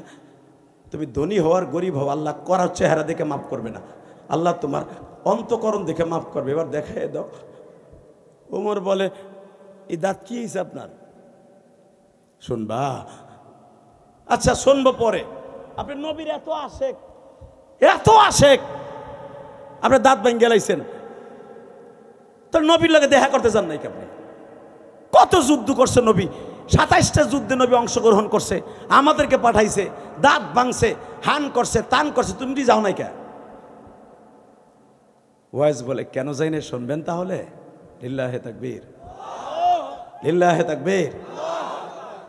এ আমার, আমি তোমার চাইতে আশেক কম ছিলাম না। তুমি যেই সময় জানোয়ার আসিলা, মক্কায় জানোয়ার, কালেমা পড়ো নাই। আনোয়ার তো হয়েছে তুমি 36 বছর বয়সে, আর আমি ওয়াইজ করুনি মাত্র 25 বছর বয়সে কালেমা পড়ছি। জোরে জোরে জোরে জোরে জোরে জোরে। আমরা 8 ভাইয়ের মধ্যে 6 বোনের মধ্যে আমি ওয়াইজ হলে সবাই ছোট। আমার জন্ম দক্ষিণী মায়ের বয়স 100-র উপরে ছিল। যুবক এখন কানবি। 100-র উপরে আমার মায়ের বয়স। আমি বারবার আমার মার কাছে গাঁটটিটা বাইন্দা তাবলিগওয়ালাকে মতো কইতাম, মা আমি একটু নবীরে দেখতে যাই মক্কায়। চাচার কাছে কালেমা বললাম, নবীর চেহারার বিবরণ শুনে একটু দেখে আহি নবী কেমন। যারে দেখলে বলে ক্ষুধা লাগে না, যারে দেখলে বলে চোখের জুতি বাইরে যায়, যারে দেখলে বলে মা জীবনে কোনোদিন তার চেহারা ভোলা যায় না। ও মা একটু দেখে আসি, মা একটু দেখে আসি। 1 দিন যামু, 2 দিনে যামু, 2 দিনে আমু, মাঝখানে 1 দিন থাইকা নবীরে পরাণ বইরে দেখে আবার আয়া পড়মু। আমার মায় কয়, না তোর যাওয়ান লাগবো না। 13 বছর চেষ্টা করছি, পারি নাই। 11 বছরের মধ্যে 3য় হিজরিতে যখন শুনতে পাইলাম আমার নবীর দাঁত ভাঙ্গে দিছে ইবনে কুমাইয়া, উবাইদুল্লাহ ইবনে কুমাইয়া। আকাশে বাতাসে মানে ভাসতাছে, পাখির গানে গানে শুনতাছি মুনাফিকরা বলতেছে মুহাম্মাদের দাঁত ভেঙে দিছে, মুহাম্মাদের বাহিনী হুঁশিয়ার হয়ে যাও, তোকে দাঁত ভেঙে দিব। আমি আমার মার কাছে যে বললাম, মা আর জীবনে কোনোদিন তোর কাছে কম মনে আছে নবীর দেখতে যাবো, কারণ কোন মুখলে দেখতে যাবো, আমার নবীর দাঁত ভেঙে দিছে। ওয়াইজের মা বলে দিগায় নবীর দাঁত ভেঙে দিছে না? হ্যাঁ। ওই হেনতে একটা পাথর আনতো, পাথর আনছে 5 কেজি ওজনের একটা পাথর দিয়া ওয়াইজের হাতে নিয়ে কয়, তুই নবীরে বেশি ভালোবাসস না আমারে বেশি ভালোবাসস?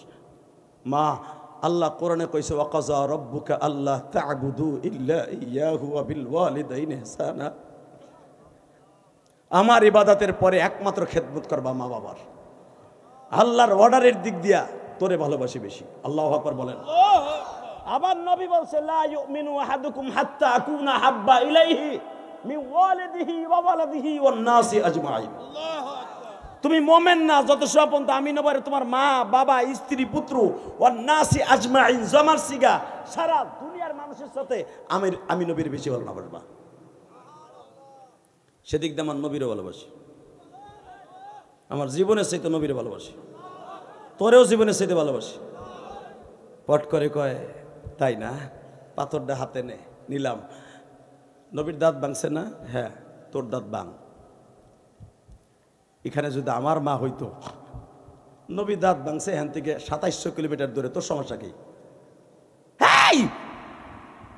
নবীরে ভালোবাসো, দাঁত ভাঙবি কে? মা কারে কয়, ওয়াইস পিড়াইয়া পিড়াইয়া দাঁত গুলে ভাঙবি, আমার হাতে দিবি, দেখি নবীরে কত ভালোবাসস তুই। জোরে জোরে জোরে জোরে জোরে জোরে জোরে। এই মা ডাবা কেমন আর পোলা ডাবা কেমন? মার হাতের তা পাথরটা নিয়ে একটা গুতা মারছে, কয়েকটা দাঁত ভাঙ্গে মার হাতে দিয়া কয়, যে মা কাপড়ের আসলে বাইন্দা কয়, বাকিগুলা কোনটা ভাঙছে জানি না। পিড়াই পিড়াই ভাঙ্গে মার হাতে দিয়া মা কাপড়ের আসলে ভাঙ্গে কয়, মালিক তোমার নবীরে কইও ওয়াজের মায়ের আসল ভালোবাসা দেখাই দিলাম। দুনিয়ার সন্তান বিপদে পড়লে মা যাইয়া তারে বাঁচায়, আর আমি আমার সন্তানের দাঁতগুলা ভাঙ্গার অর্ডার দিলাম। তাহলে তুমি বুঝা লও, কুল ইন কুনতুম তুহিব্বুনাল্লাহ ফাত্তাবিউনি ইউহিব্বুকুমুল্লাহ। তোমারে আর তোমার নবীরে কত ভালোবাসি, তোমারে আর তোমার নবীরে কত ভালোবাসি, তোমারে আর তোমার নবীরে কত ভালোবাসি। ইন্টারভিউ দেখাই দিলাম, মার ছেলে আল্লাহু আকবার জোরে বলতে হবে।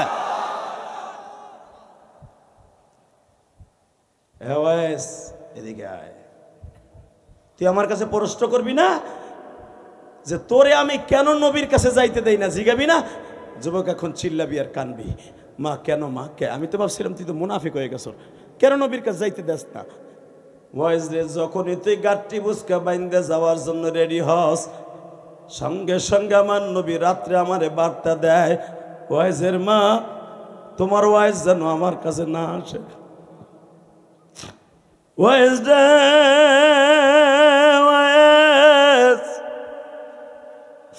আমার নবী রাতের অন্ধকারে বলে, ওয়াইজের মা আমি নবী জীবনে কোনোদিন মায়ের খেদমত করতে পারি নাই, আমারে দেখার জন্য 1.5 লক্ষ সাহাবী আছে, সদা সর্বদা 50,000 60,000 সাহাবী আমার মদিনায় বসবাস করে, মহিলা পুরুষ দিয়ে সবাই আমারে দেখতে পারবে, কিন্তু তুমি একমাত্র মা, তোমারে দেখার মতো ওয়াইস ছাড়া আল্লাহ ছাড়া কেউ নাই। আমি নবী তোমার ছেলেরে আসতে না করলাম, ওয়াইস রে এই জন্য বলি তুই যাইতে পারবি না বাবা। ওয়াইস একটা ডাক দিয়া কয় মা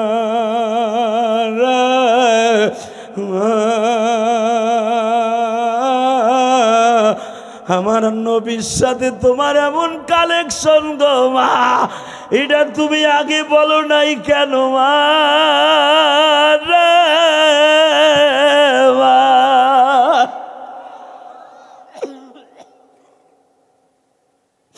ওয়াইজ আরো শুনবি কি, কিয়ামতের মাঠে আমি তোর দাঁত গুলো নিয়ে মৌলার আদালতে উঠব, আমি মা বলবো আমার ওয়াইজের দুধের দাবি ছাইরা দিছি। দুনিয়ায় সব নবীরা পর্যন্ত মায়ের দুধের ঋণের কাছে দাঁড়ায় থাকবে, আমি আমার ওয়াইজকে বলবো আল্লাহ আমার ওয়াইজের দুধের দাবি ছেড়ে দিছি, আমার ওয়াইজের দাঁতের বিনিময় আমার নবীর গরিব উম্মত গুলারে মাফ করে দাও। এ কলিজার টুকরা যুবক ভাইরা রে, মায়ের মতো মা যারা ওয়াজ শুনতে আসছেন গো মা, আমি একটা মা হারা সন্তান গো মা, আপনার আমার মায়ের ওয়াজ শুনিয়া বাবা সারা দুনিয়া পাগল হয়ে গেছে। আমি দেখতাছি মায়ের প্রেমিক এখানে অনেক আছে, এই যে সভাপতির হয়তো বাবা নাই, মা আছে কিনা জানি না। এই পৃথিবীতে যার মা নাই ওর মতো দুঃখ মেয়া কেউ নাই, যার বাবা নাই ওর মতো দুঃখ মেয়া কেউ নাই। বাবা টাকার মালিক হওয়া সহজ, কিন্তু বাবার মালিক হওয়া খুব কঠিন। ইলিয়াসুর রহমান জিহাদির বুকটা ফাড়িয়া দেখরা যুবক, 12 বছর বয়সে গোপালগঞ্জের জমিনে আমাদের মসজিদের সামনে মারে শোয়া রাখছি। জানি না গো মা তুমি কবরে কেমন আছো গো মা, তবে আমার বিশ্বাস মা তুমি ভালো আছো মা, তুমি ভালো আছো মা।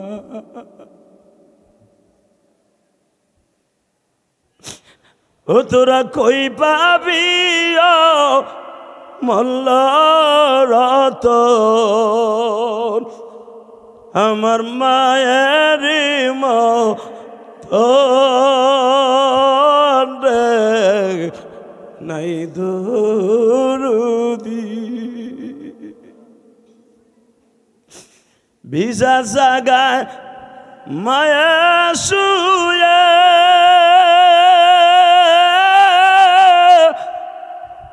শুকনা জাগায় আমায় রাখা মা,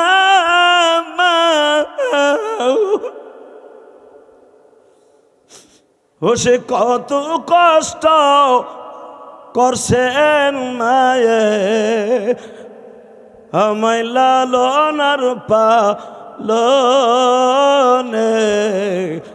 নাই দরদি।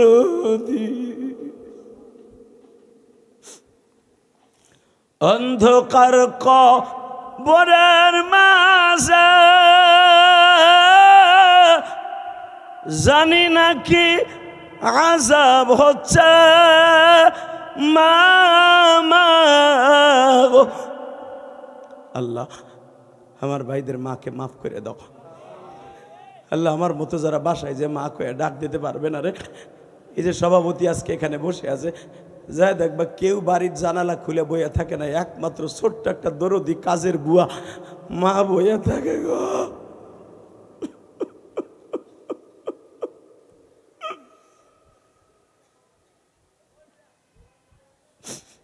আল্লাহ দেখো কারা কাম দেয়, আল্লাহ এদের সকলে বাবা মারে মাফ করে দাও। আমার আলেম ভাইরা কান্দে আমি জানি, আমার আলেম ভাইদের মতো মা ভক্ত বাংলাদেশে কেউ নাই।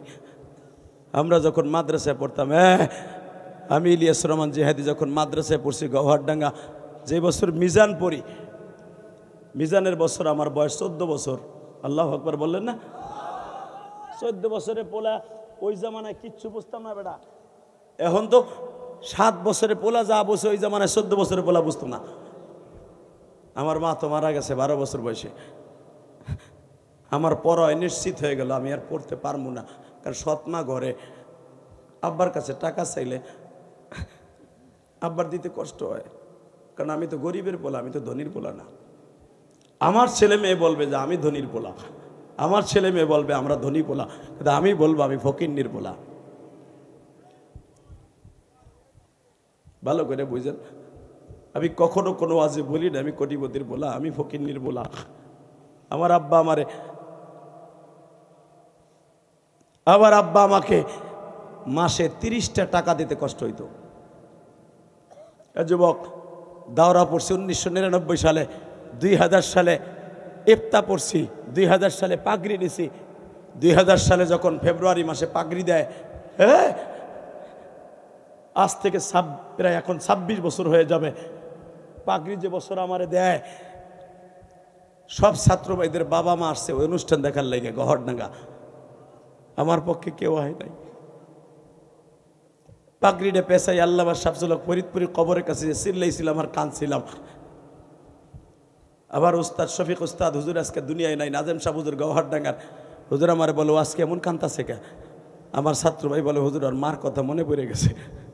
সবার বাবা মা আইসে পাগড়ি প্রদান উপলক্ষে দেখতে, ওর তো মা নাই, ওর আব্বাও আসে নাই, ওর কেউ আহে নাই, এলে কান্দে। আমি সেই ইলিয়াস রহমান জিহাদি, আমার কথায় কান্দো, এটা এমনি এমনি না, এমনি ইলিয়াস রহমান জিহাদি হয় নাই। তার জীবনের অনেক ঘাত প্রতিঘাত শেষ করে তারপরে এই পর্যন্ত আসছে। শুধু এখন তুমি চিল্লাবার কানবা।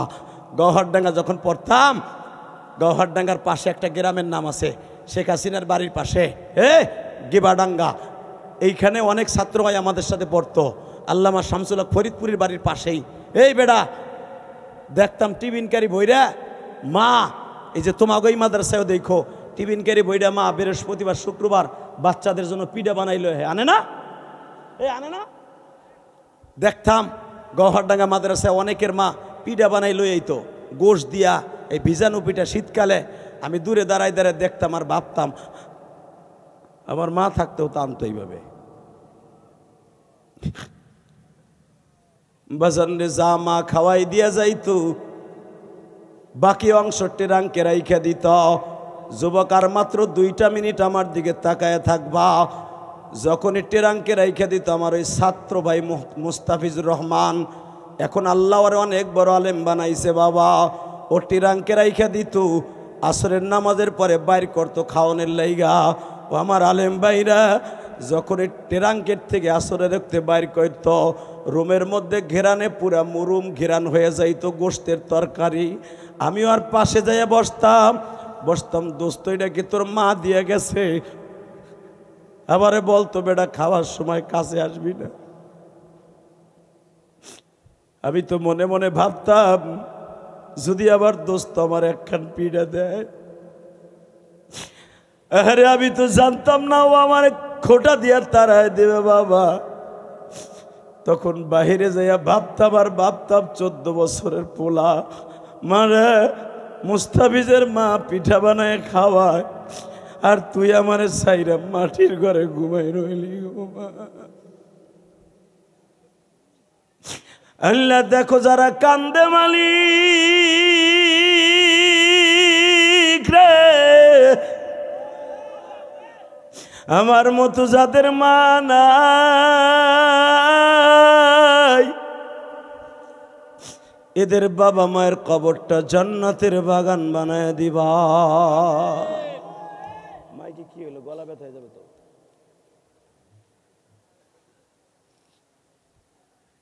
তুমি রাস্তার আলো কমাই দাও, ভিতরে ভোল্টেজ নাও। আল্লাহ, রাত এখন 1:45 বাজে, 11টায় বয়ান শুরু করছি, প্রায় 2 ঘন্টার মতো। যারা কানছেন এই কোরআন হাতে নিয়ে বললাম কিয়ামতের মাঠে আপনার সাথে আমার দেখা হবে। লিল্লাহে তাকবীর, লিল্লাহে তাকবীর। শুধু আমার সাথে বলবেন দুনিয়ায় যতদিন বাঁচবেন 5 ওয়াক্ত নামাজ কে পড়বেন? উঠান, হাত উঠান। আল্লাহ তুমি কবুল করো, এদেরকে আলেম বানায়া দাও। নামান হাত। আর একটা ওয়াদা দিবেন, যতদিন বাঁচবেন মা বাবার খেদমত করবেন। নামান হাত। 3 নাম্বার আর একটা কাজ করবেন, নবীর দুশ্মন যারা, গোস্তাকে নবী, যখনই আওয়াজ আসবে আলেমুল আমার ডাকে রক্ত পানি করে হলেও ওই বেঈমানের কল্লা উড়াই দিবেন। তো এই তাকবীরের ধ্বনি দেন তো একজন, দেন।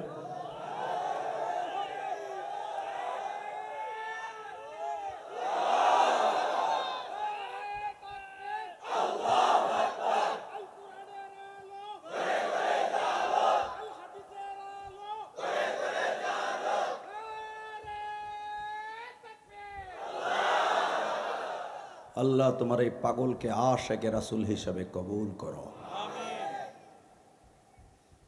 আজকে কি সাক্ষী দেয়? আজকের দোয়া কবুল হইব। কেন কবুল হবে আমি বলবো জানেন? এই যে রসুলের আদর্শে এত সুন্দর দাড়িগুলা লোকটা এই 2 ঘন্টায় কাঁদছে, আলেমুলামা কাঁদছে, আপনারা কাঁদছেন না, মিথ্যা কথা কইছি। এতগুলা মানুষের চোখের পানিকে আল্লাহর একজনের পছন্দ হইব না? আল্লাহ কি এতই নিষ্ঠুর নাকি?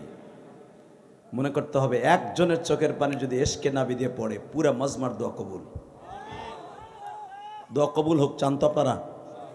লিল্লাহে তাকবীর, লিল্লাহে তাকবীর, লিল্লাহে তাকবীর। দিন ইসলাম, দিন ইসলাম, কাদিয়ানি কাদিয়ানি। ইনশাআল্লাহ থাকবে তো এই স্লোগান, মনে থাকবে তো? না জেহাদি গেলেই শেষ হয়ে যাবে? ব্যস্ত পরি যখনই ডাক দিবে বুকের তাজা রক্ত ঢেলে দিয়া নবীর ইজ্জতকে জমিনে টিকায় রাখার জন্য ছুটে যাবেন। বাইতুল মোকাররমে ডাকুক আর সারওয়ার দুদ্দানে ডাকুক, যেখানে ডাকুক সেখানে যাবেন। ইনশাল্লাহ বলেন? রাজি আছেন তো ইনশাল্লাহ? আর একটা কাজ আমার সাথে করতে হবে। বেটা কেউ উঠবে না, আমার সাথে ওয়াদা দিতে হবে যতদিন বাঁচবেন মা বাবার খেদমত করবেন। আল্লাহ হাতগুলো কবুল করেন। নামান হাত। 30টা সেকেন্ড আমি বলবো আমার জীবনের সবচাইতে ঐতিহাসিক, যার পরের থেকে আমার ওয়াজে কোনোদিন হাসির ওয়াজ কম করছি, কান্নার ওয়াজ বেশি করছি। 2011 সালে আমি আমার আব্বাকে নিয়ে হজ করছি। আলহামদুলিল্লাহ বলেন। আমার আব্বাকে নিয়ে হজ করে কাবাঘরের সামনে খাড়া করলাম, বিদায় তপ শেষ করে আব্বারে নিয়ে। আব্বারে বললাম, আব্বা আমি তোমার কাছে 2টা জিনিস চাইবো। কাবাঘরের দরজার সামনে তো ডাইরেক্ট দোয়া কবুল হয়, এখানে তো দোয়া কবুল হওয়া ছাড়া, দোয়া কবুল হওয়ার স্টেডিয়ামই ওইটা। তো আব্বা বললো, কি চাইবেন আপনি আমার কাছে? আমি বললাম, আমি চাবো আপনার কাছে এই কাবাঘরের দরজার সামনে দাঁড়ায় বলবেন আপনি আমার মায়েরে মাফ করে দিয়েছেন। কারণ কোন স্বামী যদি তার স্ত্রীকে মাফ না করে দুনিয়ার কোন স্ত্রী জান্নাতে যাবে না।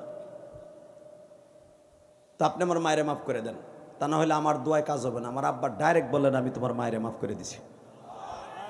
জোরে, আরো জোরে।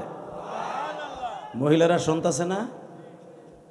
লাস্ট ওয়ার্নিং, স্বামীর মনে কষ্ট দিবা না। তুমি যত বড় রাবিয়া বস্ত্রী হও, স্বামীর মনে কষ্ট দিবা, খোদার কসম কোনো ইবাদতে কাজ হবে না। আমি জানি এই মাসলা, এই জন্য আমার আব্বার কাছ থেকে কাবাঘরের সামনে মাফ চেয়ে নিলাম মায়ের পক্ষ থেকে। 2য় নম্বরে বললাম, আব্বা এইবার আমারে কিছু তুমি দাও। আব্বা বলল, কি দেব? আমার আব্বা কিন্তু আলেম না, আপনাদের মতো একটা আমলোক। সেই ব্রিটিশ আমলে, পাকিস্তান আমলে আমার আব্বা মেট্রিক পাস। আলহামদুলিল্লাহ বলেন। অনেক লম্বা আমার আব্বা, কালো, অনেক কালো, কিন্তু আমরা ভাইগুলো সব ফর্সা। আমার মা ছিল অনেক ফর্সা। তো আমার আব্বা কাবাঘরের সামনে এইভাবে হাত তুললেন, তখন আমি কিন্তু আব্বারে বুকের মধ্যে জড়াই ধরে কান্তাছি। এইভাবে ধরে বলে, আল্লাহ আমার ইলিয়াস যত মাহফিলে যাবে প্রত্যেকটা মাহফিলে শ্রোতাদের চোখ দিয়ে পানি ফেলাবা। ওই পানির আকর্ষণ আমি বাবার কাছে আসবে আর মার কবরে যাবে। যুবক ভাইরে, 2011 সালের পরের থেকে আমি আর হাসির ওয়াজ তেমন করি না। তোমরা ইউটিউবে যেই ভাইরাল ওয়াজ করে দেখছো বিড়ি খাওয়ার স্টাইল, তারপরে দেখছো জেমসের গান, যেগুলো আমার এখনো মিডিয়ার বদমাইশগুলো ছাড়ে, বেশরমা মিডিয়া, কথা কর না কেন? ভিউ বাড়াবার জন্য যারা আমারে বকা শুনাস, আল্লাহর কসম করে বললাম কিয়ামতের মাঠে তোদের বিরুদ্ধে আল্লাহর আদালতে বিচার দিলাম। আমি হাসাই 2-3 মিনিট, কান্দাই কিন্তু ঘন্টার পর ঘন্টা। কথা বলেন না কেন? কান্নার ওয়াজ না আসলে হাসির ওয়াজগুলো ছাড়ছে, কিন্তু যে ওয়াজগুলো আপনারা দেখছেন ওগুলো 11 সালের আগে, 8 সালের, 6 সালের, 5 সালের, এই যেগুলো দেখছেন। 11 সালের পরে আমার আব্বাকে নিয়ে হজ করে আসার পরে আমি আর হাসির ওয়াজ সেভাবে করি নাই। শুধু আমার দিক তাকাবেন, আমি যখন আমার আব্বারে বুকের মদিনে কাঁদতেছিলাম, এক পুলিশ জিগায় আহাজ মা আপকি লেশ মাফি মাফি মুশকিল, বলে মাফি মুশকিল লা মুশকিল লেশ কান্দুসকে। আমি যখন বললাম এনথা আবি, এই যে আমার আব্বা, পুলিশ একটা দৌড় দিয়ে আমার হাত ধরে 2011 সালে হাত ধরে সাইবে ধরে কয় হুমা জান্নাতুকা ওয়া নারুকা। পুলিশে হাদিস কয় মা বাবার জান্নাত, মা বাবার জাহান্নাম। কান, তোর বাপরে বুকে নিয়ে আরো কানতে থাক, তোরে কেউ ডিস্টার্ব করবো না। আল্লাহু আকবার জোরে বলো। শুরু হলো ইলিয়াসুর রহমান জিহাদির জিন্দিগি। ইলিয়াসুর রহমান জিন্দিগি 11 সালের পরের থেকে শুরু, এরপরের থেকে আর পিছনে তাকাইতে হয় নাই আমার। আমি 2011 সালের আগে কোনোদিন মিডিয়া আসি নাই। 2011 সালের ওয়াজ মিডিয়ারা খুঁজা তারপরে বের করে ছাড়ছে, তখন এইরকম ইউটিউবার আসতো না। 11 সালের পরে আব্বাকে নিয়ে হজ করে আসার পরে আল্লাহ পাক আমাকে এই পর্যন্ত আপনাদের দোয়া এনেছে। টাকা বলো, পয়সা বলো, বাড়ি বলো, গাড়ি বলো, সব আল্লাহ আমারে দিছে, কিন্তু আমার একটা জিনিস দেয় নাই, মায়ের আদর আমার নাই। এই জন্য আমার মা আমাকে বলে গেছিল, ইলিয়াস রে, যদি কোনোদিন টাকার মালিক হস একটা মসজিদ বানাইস। ঢাকা কেরানীগঞ্জ 4 কোটি 22 লাখ টাকা দিয়ে একটা মসজিদ বানাইছি, 2 তলা কমপ্লিট করছি, 3 তলার ছাদ হবে এই মাসের ভিতরে, পিলার উঠে গেছে। আমার 6 তলা কমপ্লিট করতে পারে 6 কোটি টাকার উপরে লাগবে। আমি আমার ছেলে মেয়ের জন্য বাড়ি গাড়ি করছি কেরানীগঞ্জ বহুত। বাংলাদেশে কোনো বক্তা এত বাড়ি ঢাকার বুকে করতে পারে না যেটা আমাকে দিয়ে আল্লাহ করাইছে। একটা ওয়াজ করি আমি ডেলি, একটা ওয়াজ করে যা করেছি, 4টা 5টা ওয়াজ করে বক্তারা মানে নাই। আল্লাহ শুক্রিয়া, এই মুসলমানের পোলা নিজের অর্থায়নে জায়গা কিনে মসজিদ করছি। আমি কোনো ধনীর টাকা দিয়ে মসজিদ করি নাই, আমি গরিবের টাকা দিয়ে মসজিদ করছি। আল্লাহু আকবার জোরে বলতে পারলাম না, কারণ গরিবের টাকার মধ্যে কোনো ভেজাল নাই। কেন বানাইছি জানো? আমার মায়ের ওসিয়ত পালন করছে। আবার যেখানে আমার মা শুয়ে আছে, তোমরা লাইফে দেখছো, ওই মসজিদেরও কাম ধরছে, ওখানেও 16 লাখ গেছে আমার এই পর্যন্ত। আমি শুধু আপনাদের খেদমত আরজ করতে কেন বলছি, আমার মায়ের কবরের নাজাতের জন্য আমি মসজিদ মাসাদ তৈরি করছি। আর ছেলে মেয়ের জন্য, ওরা যেন বলতে না পারে যে বাপে কিছু থিয়া যায় নাই, অগজন্য বাড়ি গাড়ি করছি। আমি কিছুই নিয়ে যেতে পারবো না, কথা বলেন না কেন? বর্তমানে আমার যত ওয়াজে যা পাই, এই মসজিদের পিছনে আমি আরো 22 থেকে 23 লাখ টাকা ঋণী আছি মিয়া, মসজিদ মাজার পিছনে। শুধু আমি আপনাদের 2টা পাও ধরে বলবো, আমি যদি 2011 সালে আমার বাবারে বুকের মধ্যে নিয়ে মাপ চাইয়া আমি আমার বাবার কাছ থেকে কিছু নিতে পারি, তুই পারবি না? এ যুবক, পারবা না? যদি তুই পারো, সে কোরআন হাতে নিয়ে বললাম, আমি বললাম, কোন যুবক যদি জীবনে শিল্পপতি হইতে চাও, কোটিপতি হইতে চাও, জান্নাতের রাস্তা খুলতে চাও, বাবারে বুকে নিয়ে কোনো একদিন মাপ চেয়ে নিও, মায়ের হাত ধরে মাপ চেয়ে নিও। তুমি বলবা, হুজুর আমার তো মা নাই, আব্বা নাই, আমি কার কাছে যাবো? তোমার জন্য একটা সুবর্ণ সুযোগ আছে, নবী রাইখা দিছে। দোয়া যখন কোনো আলেম কালেমা করবে, নবী শিখাই দিয়েছে, রব্বির হামহুমা কামা রাব্বায়ানি সগীরা। নবী আপনার উম্মত যাদের মা বাবা নাই, ওরা যেন এই দোয়াটা করে তোলে, যাদের মা বাবা আছে ওদের মধ্যে মাফ করে দিব, আর যাদের আছে ওরা যেন মাফ চেয়ে নেয়, আমি আল্লাহ ওর বাপের দোয়ার খাতির ওরা মাফ করে দেব। কিন্তু বাবা মায়ের বর দোয়া নিয়ে কেউ দুনিয়াতে আসবে, আমি আল্লাহ ওর রোজা নামাজ, আলেমগিরি, পীরগিরি, মৌলানাগিরিতে কাম হইব না, ওর বাপের বর দোয়ার সামনে সব শেষ। কথা কন না কেন? 30 সেকেন্ডে আমি বলবো, জীবনে মাও না আমি আসি বা না আসি, আর আসার নিয়ত নাই, আমও না। আমার যখন ব্যস্ত করি ফোন দেয়, আমি বলছিলাম ভাই মাপ চাই, তোমার ময়মনসিং দাও, নেত্রকোনা দাও, যাবো, আমি গাজীপুর যাব না। জিগাও কয় গাজীপুরি পরে এত বিলাকা, আমি তা জানি না, বহুত গেছি গাজীপুরে, আমি যাব না। আমি বহুত ফুসলায়া পামপট্টি দিয়া মিয়া আমার বাড়িতে যাইয়া প্রায় 1-2 পর্যন্ত বয়ে দিছে। আমি গেছি এবার আর এক জায়গায় এক মিটিংয়ে, আসার পরে ভাই কষ্ট করে দাওয়াতটা আসছি, বেজার নাই তো আপনারা? কথা কন না কেন? বেজার হয়েছে? রাগ করছেন? তবে আমি আপনাদের কাছে একটা অনুরোধ করে যাই, এই ইলিয়াসুর রহমান জিহাদি তোমার সাথে বন্ধুত্ব করবে একটা শর্তে। সেই শর্তটা হলো এই, যাদের বাবা মা আছে তাদের কাছ থেকে মাঝে মাঝে মাপ চেয়ে নিস। পারবি না? পারবি? পারবি কলিজা? আমিও তোর সাথে ওয়াদা দিলাম এই কোরআন হাতে নিয়ে কিয়ামতের মাঠে তোর সাথে আমার দেখা হবে। মাওনায় আর কোথাও দেখা না হলে কিয়ামতের মাঠে দেখা হবে, এক গাড়িতে নবীর সাথে জান্নাতে যাব। লিল্লাহে তাকবীর।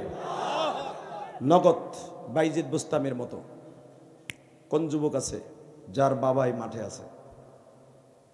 আমি যদি 4 লক্ষ হাজির সামনে আমার বাবারে বুকে নিয়ে কাঁদতে পারি, তুই হাজার হাজার মুসলমানের সামনে, আলেমদের সামনে, এই ময়দানের মধ্যে কার বাবা তুই জানতেছ যে আমরা 2 বাপ বেটা একসাথে ওয়াজ শুনতেছি? কমিটির ভাইরা, ভলান্টিয়ার ভাইরা, এলাকার ভাইরা এবং যে যেখান থেকে আসছো, 10 মাইল 20 মাইল দূর থেকে আমার ওয়াজে আসছো আমি জানি, সে বাগের বাজার থেকে আসছো, সে গাজীপুর চান্দোরার থেকে আসছো আমি জানি, আমার সাথে দেখা করছো। আমি তোমার পাও ধরে বলবো, যাদের বাবাই মাঠের মধ্যে আছে 1 মিনিট টাইম দিলাম, তোর সাথে আমি বন্ধুত্ব করবো। বাবারে নিয়ে, যার বাবা আছে দাঁড়াও তো আগে, কার কার বাবাই মাঠে আছে দাঁড়াও, কোন ছেলের বাবাই মাঠে আছে দাঁড়াও। কিরে তোর বাপ নাই? যাদের বাবাই মাঠে আছে তাদেরকে দাঁড়াইতে বলছি, যাদের বাপ আছে এই গ্রামের তাদেরকে আমি দাঁড়াইতে বলছি, দাঁড়া বেটা দাঁড়া, তোর জীবন আজকে ধন্য। তুই আব্দুল কাদের জেলানি, তুই মুহিউদ্দিন আব্দুল কাদের জেলানি, আর কারো বাপ নাই? ছোট্ট ছোট বাচ্চারা দাঁড়ায়, বুড়া বুড়া দামরা গুলার নাই? এই তোকে বাপ নাই এখানে? বাপকে এই মাজমার মধ্যে নাই তোমার? কার কার বাবা আছে এই গ্রামের মধ্যে? আমি বলছি 2 বাপ বেটা একসাথে ওয়াজ শুনতে চাও এমন কে কে আছো তাকে দাঁড়াইতে বলছি। ভলান্টিয়াররা কারা আছো এই মাজমার মধ্যে, তাদের বাপ এই মাঠে আছে, তাদেরকে দাঁড়াইতে বলছি। দাঁড়াও দাঁড়াও দাঁড়াও। আর কার বাপ আছে এই মাঠে? দাঁড়াও। ওয়াজ কমিটির ভাইদের বাপ নাই মাঠে? জীবনে একটা চান্স লাগা বেটা নাই? আছে? এই যে যেই ছেলেগুলা দাঁড়াইছে তাদের বাপগুলা দাঁড়ান, বাবাগুলা দাঁড়ান, বাবাগুলা দাঁড়াইতে বলছি। পিছনে তাকা যুবক, তোর বাপ কই আছে দেখ, দেখ কলিজার ভাই আমার, তুই আব্দুল কাদের জিলানী হবি, এখন তুই মঈনুদ্দিন চিশতি হবি। আমি বলার সাথে দাড়ি বাঁকা বাজান, আপনার ছেলেটারে বুকের মধ্যে চাইপে ধরে, ওই যে হসপিটালে যখন অসুস্থ হয়েছিল নিছিলেন না চাইপে ধরে ছাতি গায়ে দিয়া, ওইভাবে ছেলেটারে চাইপে ধরে শেখ ফরিদের মার মতো দোয়া করে দিবেন। মহিলা প্যান্ডেলে যদি কোনো মা তার মেয়েকে পাশে নিয়ে বসে থাকেন, মেয়েটারে বুকের মধ্যে দোয়া করবেন, আপনার মেয়ে রাবেয়া বসরি হবে। আমি জিহাদি বললাম। ধর যুবক, ধর বাপেরে, ধর ধর যুবক, ধর বাপেরে, ধর ধর, কানতে থাক, ছাড়বি না যুবক, ধর ধর যুবক, বাপরে ধরে কানতে থাক, চিল্লাবি আর কানবি, তোর কান্না আমার এই কান পর্যন্ত আসতে হবে। ধর যুবক, ধর ধর, একটা দৌড় দিয়ে বাপরে বুকের মধ্যে চাইবে ধরে বলতে থাক, আব্বা তুমি আমার মাফ করে দাও, আব্বা তুমি আমার মাফ করে দাও। যুবক বাইরে বাবার বুকটা ছাড়িস না। আমি জানি যাদের বাপ আছে এখন অন্তরটা ভেঙে তছনছ হয়ে যাবে, কিন্তু যাদের বাপ নাই তারা কি করবা দাদা বাইরে? এই দুনিয়ায় যাদের বাপ নাই তারা কি করবা? তোমার মতো হতভাগার কেউ নাই বাবা।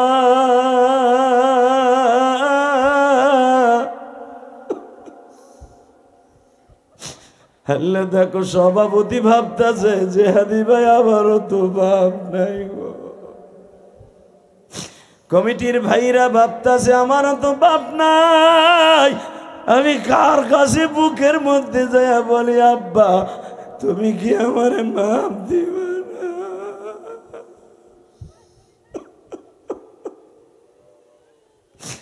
আল্লাহ রাত একটার সময় দেখো কেমনে চিল্লায়া চিল্লায়া কান্দে গো।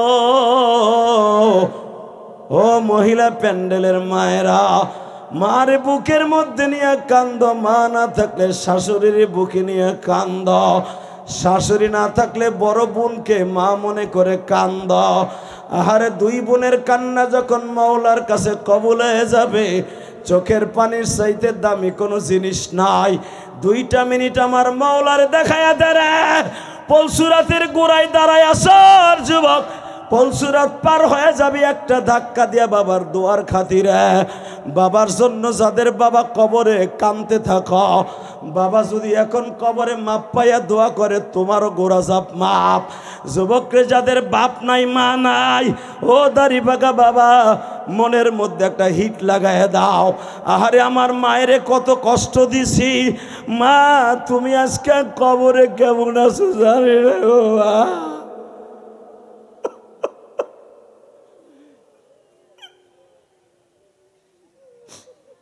মায় লাগে না আল্লাহ তোমার? এ তালবে আলিমরা, তুই কি আল্লামা শামসুল হক ফরিদপুরি হইতে চাস? আল্লামা শামসুল হক ফরিদপুরি ইমাম থানবীর রহমান আশরাফ আলী থানবীর প্রতি বৃহস্পতিবার যাইয়া আল্লাহর ওলির পাও ধোয়া দিয়ে বুকের মধ্যে নিয়ে কাঁদতো। কোন ছাত্র যদি তার ওস্তাদের জড়াই ধরে কান্দে, আমি কসম করে বলছি তুই আল্লামা শামসুল হক ফরিদপুরি হবি। ওস্তাদের হক পৃথিবীর কেউ আদায় করতে পারবে না। যাদের বাপ এই জমিনে নাই, তোমার মসজিদের ইমাম যদি থাকে, তোমার মসজিদের ইমাম রে বুকের মধ্যে নিয়ে বাবার পক্ষ থেকে মুনাফাত করে কাইন্দা কাইন্দা বাপ চাও। আমি বলছি তোমার ইমাম যদি তোমার মাফ করে, কারণ পৃথিবীর কোনো ইমাম যদি মুসল্লির মাফ না করো, ওই মুসল্লি জান্নাতে যাবে না, যাবে না, যাবে না। বেটা ইমাম তোর জীবনে সব গুনাহ মাথায় লিয়ে তারপর নামাজে খাড়ায়। যদি কোনো শিক্ষক, কোনো উস্তাদ, কোনো ছাত্রের থেকে থাকে মাজমার মধ্যে একটা দৌড় দিয়ে বুকের মধ্যে মাপ চেয়ে নিও, তুমি একদিন শেখুল ইসলাম আহমদ শফি হয়ে যাবা। আল্লাহ কবুল করো, জোর করে আমিন। বসেন। কে কইছে দোয়া কবুল হইব না বেটা? হ্যাঁ, আমি তো জানি দোয়া কবুল হইব, আল্লাহ করব। এই মানুষগুলোর চোখের পানি তো অভিনয় না, এই মানুষগুলোর চোখের পানি অভিনয়। এরা জীবনে কোনোদিন এইভাবে কান্দে নাই। তা আল্লাহ মাফ করবে না কেন? মাফ করতে হবে তার। লিল্লাহে তাকবীর। ভালো থাকবেন, সুস্থ থাকবেন, যতদিন বাঁচবেন মা বাবার কাছ থেকে মাপ চেয়ে চেয়ে মরবেন ইনশাল্লাহ। বলেন ওয়াইস করণে যদি মায়ের কারণে জীবনে নবীর সাথে দেখা না করতে পারে 23 বছরের ভিতরে, তাহলে বোঝো মা কি জিনিস। আর এই জন্য কিয়ামতের মাঠে আল্লাহরে ঠেকাই দিবে, সব নবীর দাঁত আছে, তোমার নবীর দাঁত নাই কেন? এত বড় পাওয়ার এমনি এমনি পাবে না, মায়ের দোয়ার খাতিরে পাবে। মায়ের দোয়ার সাথে নেওয়ার দরকার আছে না নাই? কোনোদিন মার দিকে করানো তাকাবি না, খবরদার যুবক। এবং কোনোদিন কোন আলেমের দিকে ঘাড় উঁচা করে তাকাবি না, আল্লাহর গজবে তোর চোখ নষ্ট হয়ে যাবে। 1000 পাওয়ারের বাতির দিকে তাকাইলে যেমন চোখ 5 মিনিট পরে মনি গলে যায়, আলেম ওলামার চেহারার দিকে তাকাইলে 1000 নয়, প্রায় 27000 ভোল্টের দিকে তাকাইলে যেই কড়া মেজাজ, ওর সাথে বেশি ভয়ঙ্কর হবে তোর চোখ আলেমের দিকে কড়া মেজাজে তাকাইলে। আল্লাহ সবাই হেফাজত করুক, জোর করে আমিন। বিদায়ের আগে